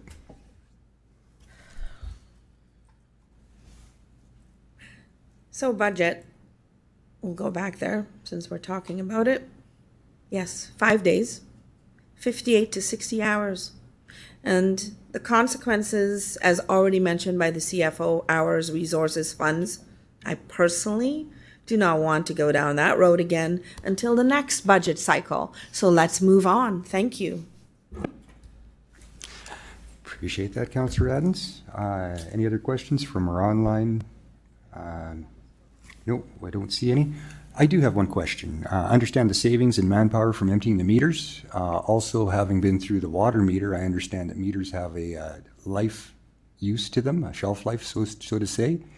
And the parking meters we have downtown, how long have they been implemented, and are they near end of life, or are they fairly fresh? I want to make sure we're not throwing away good meters, I guess. Mr. Doney? Through the chair, I'll get Mr. Kleem to give what details he has, but I do know we have not been investing in our parking meter infrastructure, so they are not nice, new, shiny meters. Appreciate that. Please go ahead, Mr. Kleem. Through you, Mr. Chair, yeah, with our existing parking infrastructure, there is a considerable amount of operational problems that we have with them, and it starts to turn into Band-Aids and gum to try and keep them together, especially with the operational or the capital program we have to maintain them. And if I heard right earlier in this meeting, that capital replacement of our meters downtown equates to millions, not just a couple $100,000 for collecting the coins. Is that correct? Did I hear that correctly? Through the chair, so what I mentioned is that in a few years, if this didn't come forward now, we would bring forward some kind of a solution to replace parking meters, and that would be likely a $2 to $3 million solution for pay stations. So that will not have to come forward now. And just to say it out loud, $15,000 is how much we're setting aside per year. So when that solution came, we wouldn't have funding for it except to go back to a mill rate funding mechanism. Just to be entirety. Through the chair, that's correct. Thank you for that. Over and above the parking discussed in this, we also talked about the fees. Are fees revenue or are they cost recovery? I guess they are revenue, but are they revenue for profit, or do we just recover costs incurred already? Through the chair, so there's a few different fees in there. The temporary street use permit fee is working towards cost recovery, but it's not cost recovery yet, so it's not a profit by any means. Okay, so currently subsidizing, trying to recover as much cost as we can, but we are still losing on our what we put out for the fees, just in case anyone's under the impression that we're making boatloads of money by increasing them. Through the chair, that's correct. Thank you. That's all I have. I do see Councillor Zakidniak has her light on now. Please go ahead, Councillor Zakidniak. Okay, I just wanted for clarification. So currently, just for us to go back to this, the parking rate is $2 an hour, no matter anywhere where we have parking meters. That is prior to this change approved in the budget. That is the current parking rate across the board. Is that correct? Through the chair, that is correct. And if you choose to use an app, it is an extra 25 cents convenience fee or transaction fee. Right, which you noted is currently a choice should you wish to use it. Okay. And then with the amendment that just passed, now it'll be $2.50 in some areas, but a decrease of 50 cents in in those zones just outside of city center, right? Through the chair, that is correct. Okay. So I with the amendment that was put forward, I said I wasn't sure yet. I had to give some more thought to the main motion. Just that I am now able to support it because some of my major concerns with this decision were addressed with that amendment. So just wanted that clarification, and I appreciate the work. Thanks, Councillor Skidniak. I see no hands up from our online. I would call the vote usually, but I know the mayor wants to close debate. So the day that I want to close debate, no, thank you. Through the chair, not a lot to add. I think it was a good discussion. Again, I think the highlights today are we had tough decisions to make. It was a tough budget. I think Councillor Turnbull, said it well that and highlighted the fact that we spent many hours. I don't think everybody felt 100% confident or happy with every single decision, but ultimately that is the result of 5 long days of trying to make the best decisions that we can around this horseshoe. And I think that was the case. Again, just to highlight the sentiment that in a couple years we're looking at millions of dollars of replacement of these meters. We're not putting the money away for that. So it's a modest savings today, but I think we're getting ahead of a significant decision tomorrow. And so I think with that and with the changes that we were able to make today to refine the implementation of what we decided at budget time, I think we are in a much better spot for our community and we're getting ahead of the curve on this one. So again, change is difficult, but we will work it through. Again, my appreciation to all the feedback that we did get from residents to come to a refined implementation solution so we have options for everybody. So thank you again to everybody, and I look forward to getting this implemented, and off we go. Thank you. Guess that's why he's mayor and I'm keeping the seat warm today. We'll call the vote. Well said. On the main motion as amended.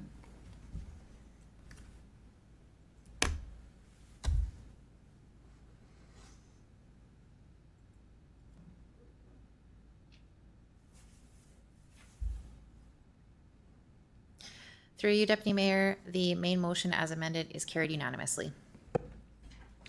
Okay, with that, I'll call for the lunch break. We'll take a break for 45 minutes and back at 1:15.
I'd like to call the meeting back to order, please, if everyone could make their way to the seats. Administration, no smiling allowed.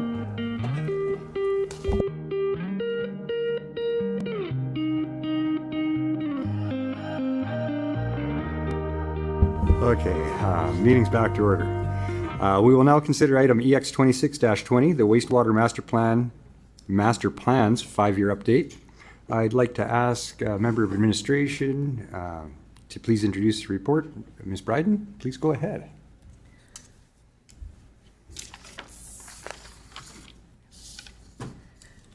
Thank you, through the chair. This report is being brought forward in alignment with direction from the master plans to provide City Council with updates on implementation and progress. These plans, along with the Drainage Master Plan, will undergo a comprehensive review to ensure alignment with the recently updated OCP Growth Plan, the Water and Wastewater Serviceability Study, and the Energy and Sustainability Framework. Administration is seeking Council approval to seek a consulting contract for a combined review of these master plans under one single scope, and the value estimated to exceed $750,000 requires us to get Council approval.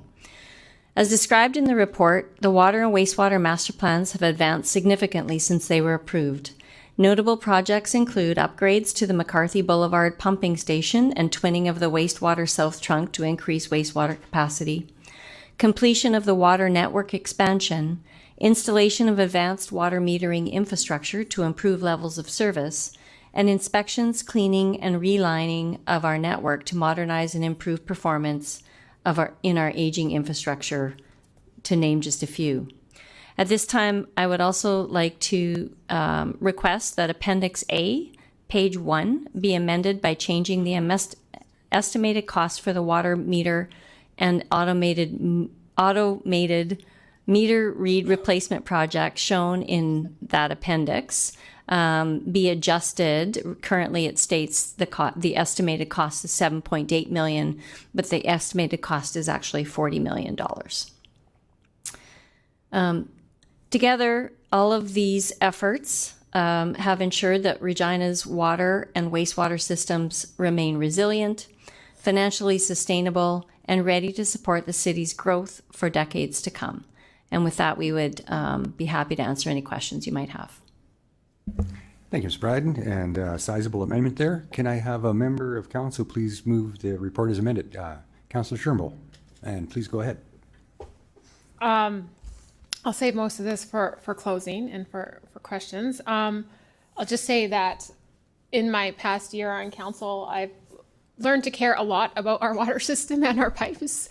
And we have a lot of infrastructure deficit, which is preventing us from doing many things, from economic growth and from development. And I believe in doing, as they're stating here, to do everything all at once and to be responsible with our dollars would be to really water, because water is the number one thing, is our drinking water, our wastewater, and ensuring it's safe and available for growth in everyone. So I very much support this. And I guess I will ask one question right now about the amendment. You just, 7.8 to 40 million is quite significantly different. Do you want to speak to that and why it's such a different dollar amount? Thank you. Through the chair, I think, and again, we're surmising that what occurred was the 7.8 was the spend in year one of the project. It's actually like a 4-year project, and so that the estimated project cost was about $40 million when it was first implemented. I think that the 7.8 was the amount that we were spending perhaps in that first year. Okay. And this correlates directly to the growth plan that we approved last week, correct? Through the chair, yes, that is correct. So with us approving the design for all these 3 phases, there's some efficiencies to be made, but that also makes us more shovel ready for investment from other levels of government. Is that correct?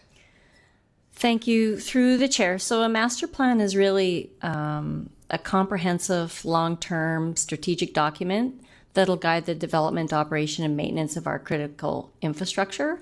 So it's not, one project specific, but it'll guide us in determining what we need in terms of capital investment as well as our maintenance for items like water, sewer, energy, telecommunications, all those types of things that we require master plans for.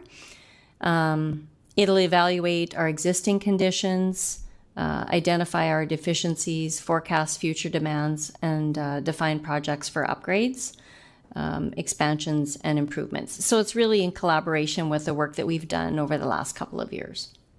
Okay, thank you so much. I'll let other people ask some questions. Councillor Burton, please go ahead. Chair, for the present brief summary. In my year and a half on council, the importance of the wastewater plan has become more and more important. And in particular, the McCarthy pump station, the vital importance of that particular facility is paramount. My question first is there a significant amount of redundancy or alternate capabilities in that station, or if that building ever experienced a fire or problem, are we up something creek? Thank you. Through the chair, I'll refer that question to Mr. Doney, please. Mr. Doney, please go ahead. Through the chair. So recent upgrades, we've ensured that we've got backup power there, so that is in place. And there's actually kind of 2 different stations there. One is the main McCarthy Boulevard pumping station, and then we have another one that we've referred to as the secondary pumping station. So it increases our ability to be able to handle major rainfall events, but also reduces our risk. So if we had a fire in one, the other station is available to operate and continue to pump wastewater to the wastewater treatment plant. Thank you. Through the chair, does the upcoming Northwest Lift Station, the southeast water or wastewater trunk and to the southwest, will that go around the McCarthy pumping station and help ensure that it's diverse from that particular facility? Ms. Bryden, please go ahead. Thank you. Through the chair. So the servicing plan for the Northwest is the Northwest Lift Station, which will go straight to the wastewater treatment plant and bypass McCarthy Lift Station. The Southeast lands will be serviced eventually through the McCarthy Lift Station once capacity is created through projects such as the Northwest Lift Station, which will take some existing residences, which will take some of the existing residences that are currently going through McCarthy through the Northwest, so not going through McCarthy, so it creates some room there, as well as the South Trunk project and the interconnector projects that are planned in the future. Okay, thank you. Thank you. Mayor Brzezinski, please go ahead. Oh, actually, Councillor Zakinyak. Thank you. So in terms of, so this is 3 separate master plans that we will be consolidating at least the review of. But what I'm wondering is, because they're interrelated, the proposal is to do a review of all of them at the same time. Is there any thought that, like, will we still need 3 separate master plans, or is there, as part of this review, some consolidation of master plans that is being or would be considered? Through the chair, at this point in time, we're of the belief that we would still maintain 3 master plans. However, there is certainly efficiencies, as we've identified, in doing the work together because of the interconnectedness. And I wouldn't say we won't see something different occur in the future, but I would say at this point in time, the intention is to have 3. Do you know, does someone know how many master plans do we actually have through the city? Oh, thank you, through the chair. We have that. I just don't have that right off the top of my, through Mr. Grazier, please. Please go ahead, Mr. Grazier. Through the chair, I'll just need 1 minute to pull it up to get the firm number for you. I have another question. Should I move on while he's looking? Yeah, it looks like he's hunting for a second here. Please do. Okay.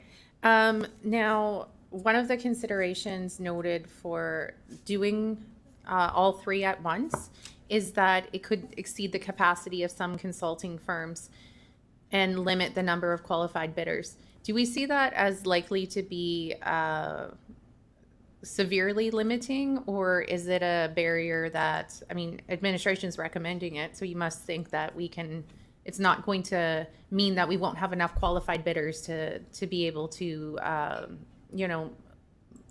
make a selection and not just only have one person who can do it, for example? Thank you. Through the chair, administration's comfortable with this recommendation. Yeah. Do I keep going? Do you have the answer to the question, sir? Mr. Grazier, please go ahead. Through the chair, it'd be 9 master plans. 9 master plans. Okay.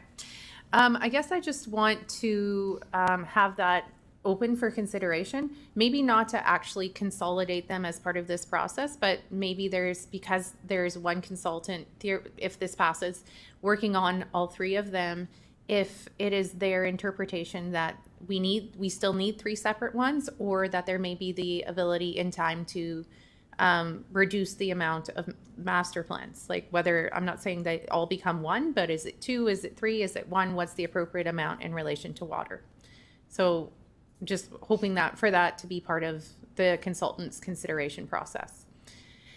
And then, so I also understand that part of this is aligning with, there's a list of all the master plans that I guess some have passed since the last time we put these master plans in place. So we need to make sure that all of our master plans are working in collaboration with each other, right? So the updated OCP growth plan, serviceability study, Indigenous framework, and energy and sustainability framework.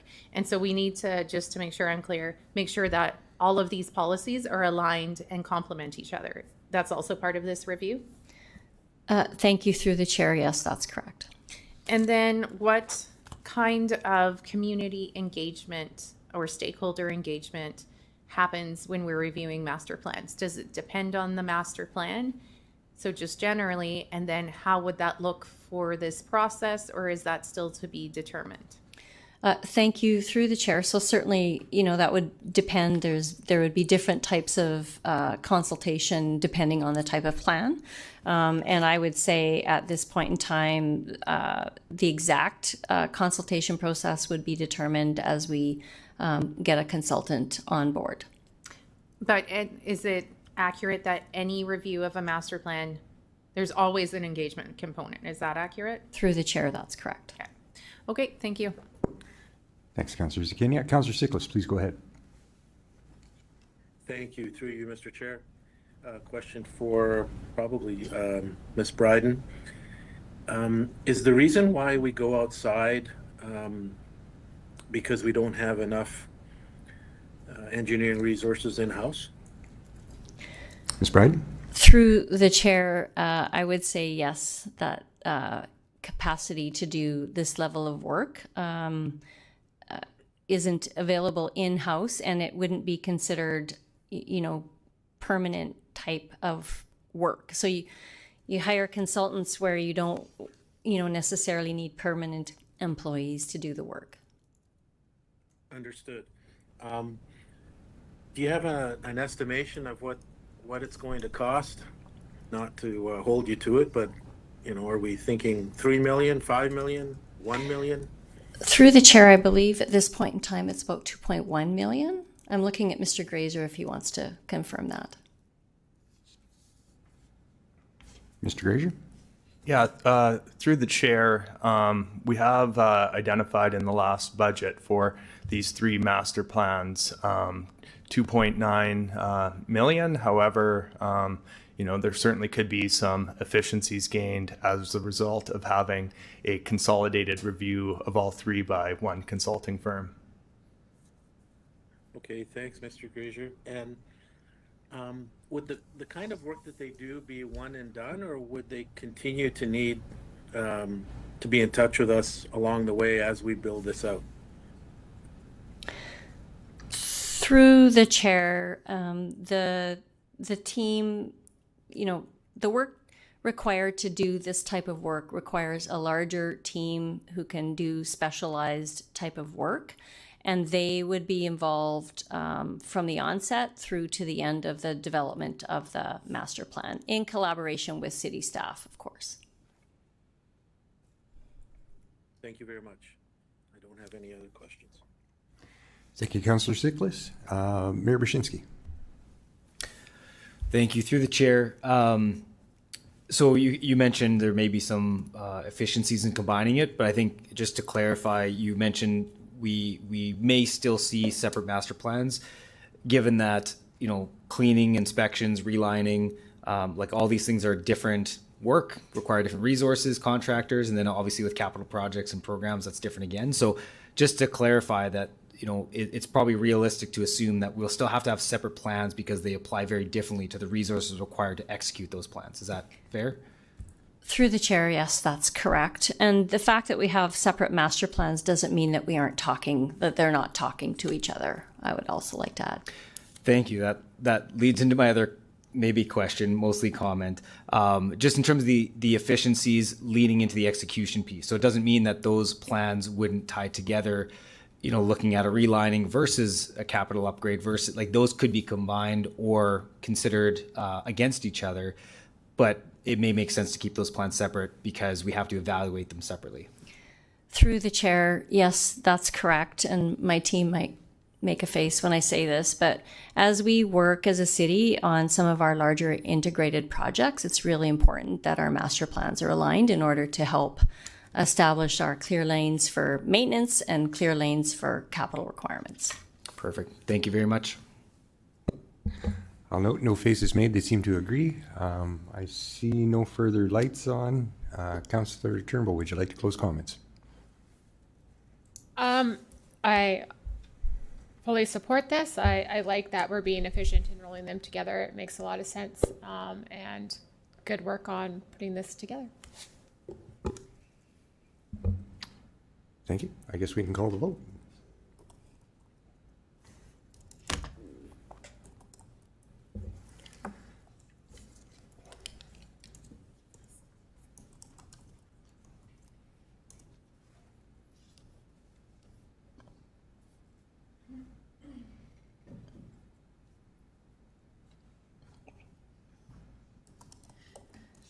Through you, Deputy Mayor, the motion is carried unanimously with all those members present voting in favor. Councillor Fro has left the meeting.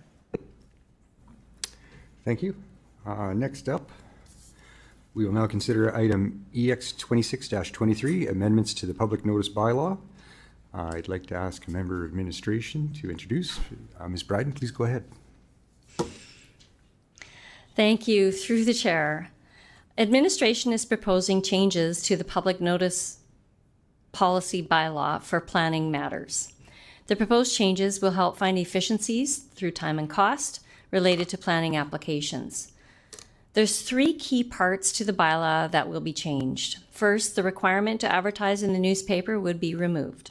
This has become a low-value notice method and allows administration to focus on website engagement. Second, the period of formal website advertising before City Council, or before the report would appear at City Council, will be reduced from 14 days to 7 days. This is consistent with other non-planning matters within the public notice bylaw that require advertising. This also allows for matters to be dealt with by City Council immediately after Planning Commission, therefore speeding up the time. Third, written notice of zoning bylaw amendments will be removed. Currently, the bylaw requires written notice to 75 meters surrounding a property to be rezoned. While in most cases administration would agree that this is an effective notice method, in some cases it results in wasted efforts, and this change will give administration discretion to circulate changes to property owners where appropriate. With that, we're here and ready to answer any questions you have. Thanks, Ms. Bryden. Can I have a mover for the report? Councillor Flores? Any comments, any questions? Please go ahead. Yeah, that's, would you like to speak to the report? Yes, and I have some, I'll just start with some questions. So oftentimes folks feel like they might not be consulted or will have enough time to provide their feedback. I have recently heard some of those comments in relation to zoning change in my ward. Now, just to clarify the intent with this and to make sure folks understand what the purpose of this, as you mentioned, for more to be more efficient, can you speak to folks' ability to still provide feedback? We're not taking that away, correct? We're just by not. Is my understanding that being so prescriptive with the distance as well as timing doesn't mean that it's not going to happen, but rather we have more flexibility? Is that correct? Through the chair, that's absolutely correct. So in cases where we think that it's required or perhaps that distance is even expanded, we would do that, or a smaller area. And I think I can refer to Ms. Dawson if she would like to add further to that conversation. Ms. Dawson, please go ahead. Thank you. Through the chair. The primary matters for the bylaw amendment are to remove the mandatory requirements through newspaper and to move that mandatory requirement online. And that's really the period of time just before it hits City Council. That is not when we do our engagement and collaboration with the community. When an application comes in, we're collaborating with the community and ensuring that they know that applications are in for certain changes. We don't see that changing. We see that our communication and engagement is an important step in the process, and really critical for us to understand the public interest. So that's not changing. What we're doing here is changing it from a newspaper requirement to an ask for an online requirement for accessibility, and also because newspapers are no longer readily available in the public, and often our advertisements actually go unnoticed. So the third item to which Ms. Bryden was talking about is we're looking to remove the requirement to circulate to 75 meters and beyond. There's certain situations where this is not applicable, and because it's still a requirement, we have to do it anyways. What we're simply asking is, in those situations, for council to consider bylaw changes to not require us to do that. In every other situation, we will still continue to do that. As I said, it was part of our important engagement. Fantastic, thank you. Just for some more clarity, could you please give me an example of situations in which this would not be required, that our current process makes it required?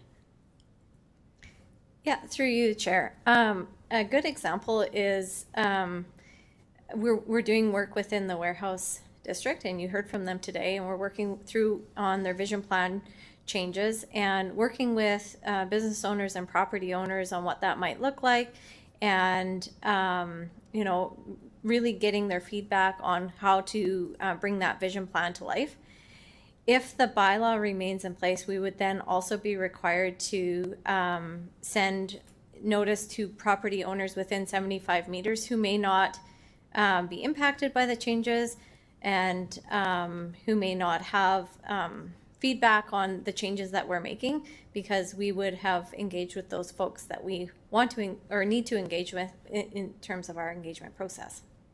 Others might be, you know, some industrial lands that don't have any other surrounding properties, or vacant properties, or even properties owned by the city, and we would still have to send notice to the city. All right, thank you. And through the chair, so just to clarify, if we're looking at a residential area where there might be a zoning change, in that case, we have the flexibility to understand that folks in that area would want to be notified and would still do that. And if I'm understanding this correctly, in some cases, we would do that even beyond that 75 meter if that's deemed as necessary for better engagement.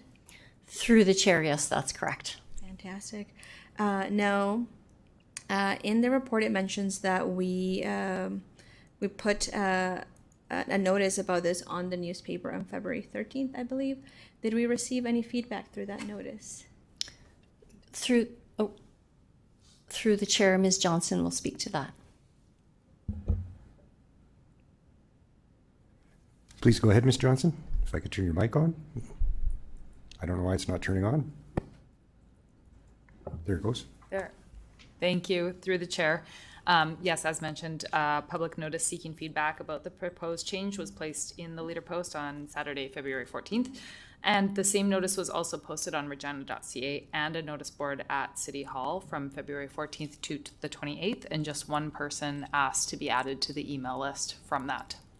Okay, fantastic. Thank you. So overall, initially when I first saw this report, I had a bit of a, okay, are we doing away with the notice and engagement? And reading through the report, it is clear that we're doing quite the opposite. We're actually becoming more flexible with how we engage with folks and making sure that we make the best use of our resources. In this case, for example, when it was mentioned not doing notices around an industrial land that might not be necessary, but now we have to do because of that's how our bylaw works.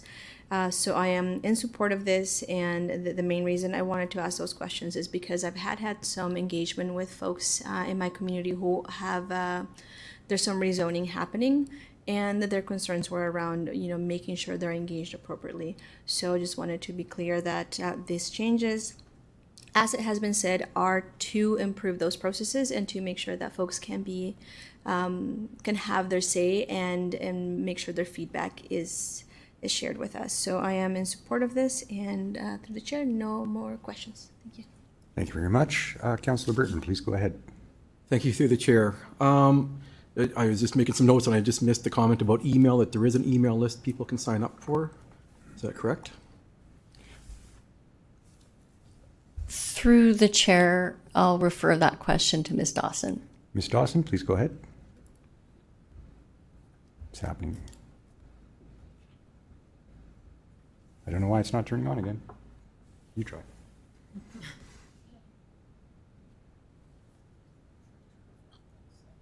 You too? Oh.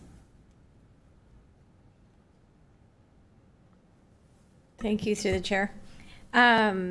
So the question was, can people sign up for email notifications? We publish all of our applications on our website. We have a process in which anybody can view whatever applications we get. They can look at those and submit feedback. And during that feedback process, they can say whether they want to sign up for further information on that particular application or not. And if they do, then they're put on what's called our contact list. And as the application progresses, they're communicated with in terms of whether it's coming to Planning Commission or Council, and they're notified through those processes.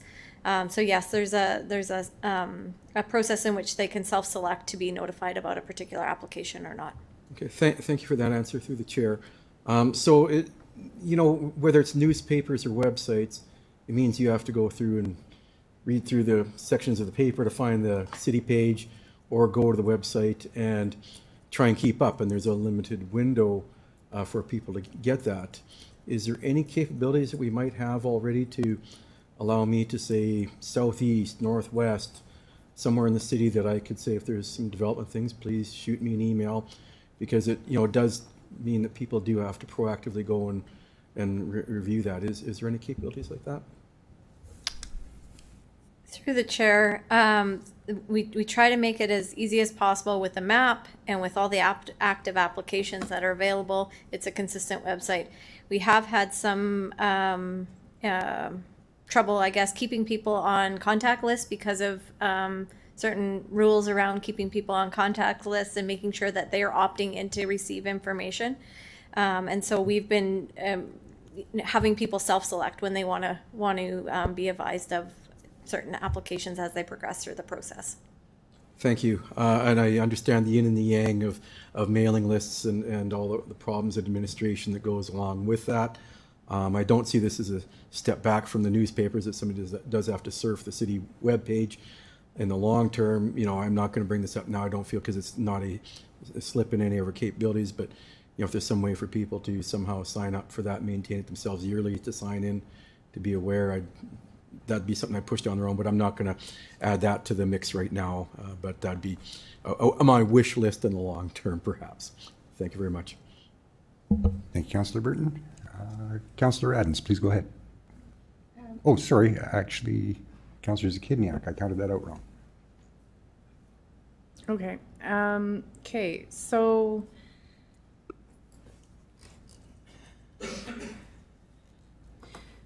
in terms of the newspaper, I guess my first question, there's no changes proposed to the public notice board, is that correct? Like that will still be utilized?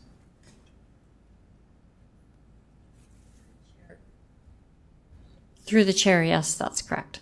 Okay, so if somebody does not actually, I recognize this is fewer people, but if somebody does not have access to the internet, I guess that is now their mechanism, is to either they see a sign posted on site where there's a proposed development, or they receive a written notification because we do send it out to neighboring properties, or they can come to City Hall at any time to see what's proposed on the public notice board. Is that right? That's correct, through the chair. Now, I'm wondering if you can, there's a part of the report that talks about, I'm just going to read it, and if someone can expand on this. Registered professional planners, including those within administration, are required to ensure the public interest is identified throughout the planning process as part of their professional obligations. So what's proposed is more flexibility. What I'm reading from this statement is, even with flexibility, planners are required to ensure the public interest with or without bylaws.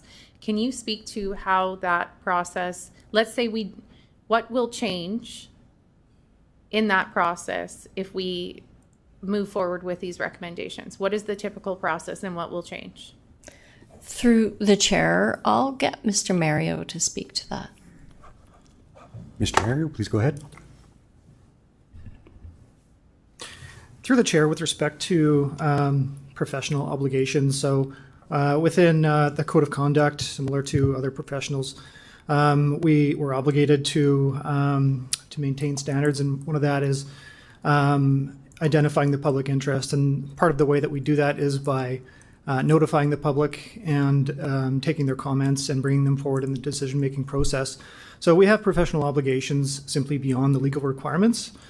In terms of what is actually changing in terms of day-to-day process for public notification for our planning applications, I would say it's not really a lot. We're really just getting rid of some redundancies. We're being a little bit more flexible and being perhaps a little bit more purposeful in terms of the proper public notice that we want to give depending on the situation. So we can provide more public notice, perhaps to a larger radius. We can do other techniques like have public open houses, or if really it's an application that is, in our opinion, unlikely to garner any interest, or there's really nothing around, then we have the flexibility to really avoid just doing extra work. So that's really what this is about. Okay, and in relation to the different ways that we provide notice to folks, do we actually know how many folks respond to the different ways we provide notice? Like, my assumption is we don't necessarily know how many folks are looking at the public notice board versus how many folks see something in the newspaper or the other methods. Is that accurate? Like, we don't know for sure, do we? Through the chair, I would say that's accurate in terms of the public notice board or the paper. We do, however, know how many responses we get from our mailing notifications. Okay. Now, in relation to recommendation 1B, so this is reducing the public notice period. Is it causing significant delays for it to be 14 days now? Like, or is this because these other changes were recommended, there was a review and it was considered, do we really need 14 days? Like, I guess I'm asking for the rationale of 1B. Through the chair, I would say it's probably a combination of things. I think it creates more efficiency, speeds things up for the applicant by reducing the length of time for a week, and it makes it a little bit more contiguous, if you will, to go straight from RPC to the next, from Planning Commission to the next council meeting. Okay, and because this is specifically for planning matters, are all matters considered with the changes for 1B, like 14 to 7 day change? Would all of those items be going through Planning Commission anyway, or are there some that wouldn't? Through the chair, this is for planning matters, and it would be these applications would be directed through RPC. Okay, so what I'm trying to assess here is, even with this change from 14 to 7 days, it seems to me that the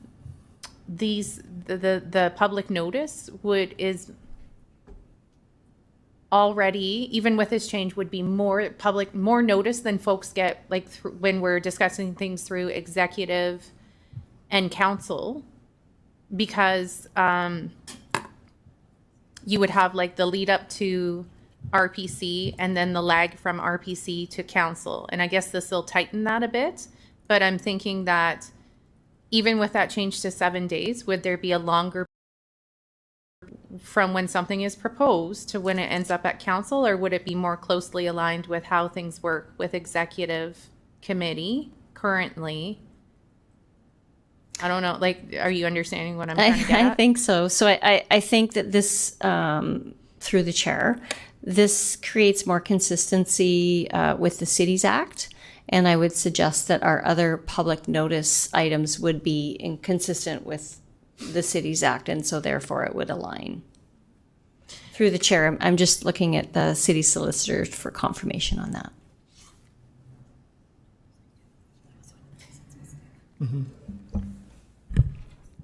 Okay, so I don't, what is she? Are Please you? go ahead, Ms. Willoughby. Just Oh, hold on okay. a second. Thank you, through you. Yes, this will be consistent with the public notice requirements that have been put in place under the Cities Act. Items that require public notice, these are specific to planning and development items. And under the Planning and Development Act, the minimum notice required is actually 7 days as well. So we have essentially been imposing a stricter requirement on ourselves for quite some time. I think what's leading to these questions is I regularly hear concerns from community members that the notice that they get when something's coming through executive and then council is not sufficient. And so as we're talking about this is, I'm wondering if this is taking us in the opposite direction, where the notice that folks will have for these sorts of topics will be more aligned to how things work with executive and council now, shorter timelines. And if people are saying, I don't have enough time, I don't have enough notice, generally speaking, this could amplify that problem. Ms. Brandon, go ahead. Through the chair, I will refer this question to Mr. Mario, please. Mr. Mario?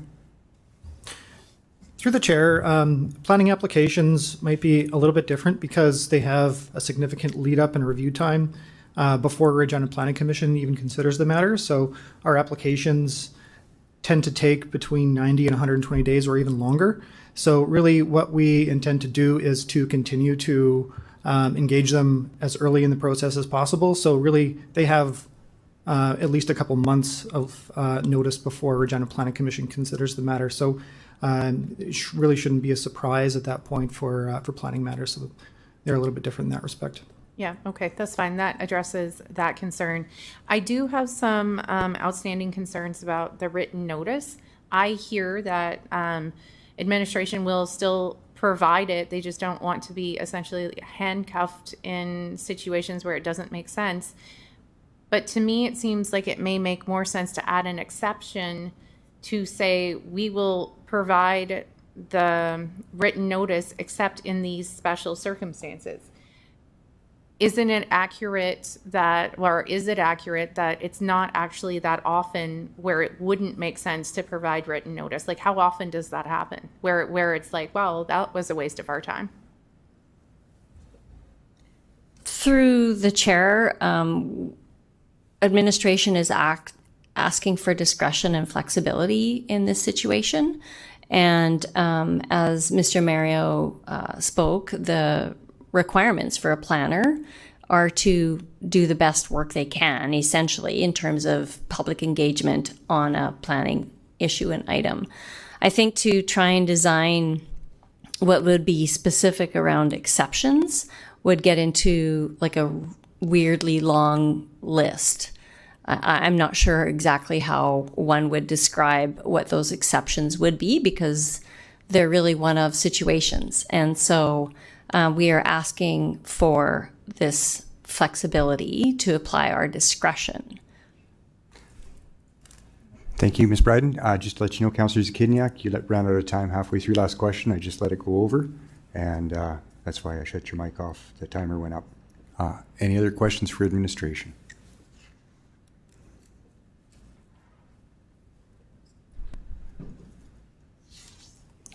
Councillor Rasevich. To the chair, just to follow up, you mentioned the flexibility and discretion.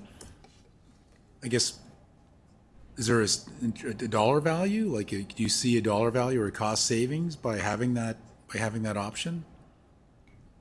Is there something attached to that? Through the chair, I would say there's probably a small dollar savings related to mailing out, but I would say it would be negligible. Probably negligible. Yeah. The cost for the newspaper is significant. Okay. I guess I'm just wondering. I guess that's why I mean, I guess the main impetus of why I guess admin is asking for this. I'm wondering, you know, I guess you mentioned flexibility in your discretion, but just, I guess, with Councillor Zakidniak's, you know, she's kind of probably concerned, I guess, with citizens not having enough time or getting exposure to being asked. So I guess, yeah, that's what I'm just wondering. Like, is there some sort of more value, you know, because of not having to do certain things? Through the chair, so as Mr. Mario spoke, you know, the process is 90 to 120 days long, which I will add is also fast. And that's a good thing, because every time we take longer to review these applications is more cost for the developer. Okay. So that's also a consideration that we like to put in place. We don't like to be the reason that developments are held up or where they miss their delays, et cetera, as well. Okay, thank you. Okay. Thank you, Councillor Aswich. I see no other lights on for questions. Councillor Flores, we'd like to close debate. Thank you, through you, Chair. I just through some of the questions that were brought up just now. It seems that there is maybe an apprehension, like, how do we know that with this discretion, community members are still going to have the ability to provide that feedback? So can you please speak to that? Like, given that we are, what essentially is happening is administration saying, let us work through this process that we've been doing and engaging community as needed, and not only giving us flexibility with the time and space, but also in some cases we can do more or less depending on each specific scenario. Thank you, through the chair. So I think, you know, as we go through the process and council sees applications come before them, you know, we want to ensure we're bringing you the best information so that you can make the best decision, that we want to be giving you the best recommendation based on our professional work. And so, you know, ultimately, at the end of the day, all of these things come to Regina Planning Commission and Council. And we outline in there the work that's been done in terms of engagement and the results of that engagement, as well as delegations will come and speak to Council and speak to these things. So you'll see things, and if you think that more consultation needs to be done, Council has the option to send the work back to administration. Okay, so based on whatever feedback we might get on this process, then we could then revise this if it's the case that it's not working as is intended. That's correct, yeah. Perfect. All right, thank you so much for that. So as I mentioned earlier, I did have some initial concerns just looking at the agenda item, given that many times, especially when people have changes coming to their neighborhoods, they might have some concerns or want to relay some feedback, and that is absolutely what the process is there for, to make sure that we make informed decisions, not only from the professionals in that area, but also consulting community in a way that when we're making changes, they feel like they're a part of that process. And I think that's very important. At this time, I am comfortable with the ask of what administration is saying, to give them some flexibility to make sure that that consultation is done as necessary and as efficiently as possible. But I would ask of members of our community is to know that we have these processes in place for people to engage. And oftentimes you can put as many things out there as possible, but if folks are not aware that they can engage, they might not. So this would be another public service announcement here that, you know, if you are concerned with the changes that are happening in your community or want to provide feedback, there are many avenues by which you can engage with the city, whether it's speaking at council, executive committee, any of our other committees like planning commission or finance and audit, all of these things. There are opportunities for folks to engage and to speak to us, as well as connect directly with councillors. But engagement opportunities are out there. So this process seems like it makes sense to me, and I'm in support of this. Thank you. Thank you, Councillor Flores. I'll call the vote.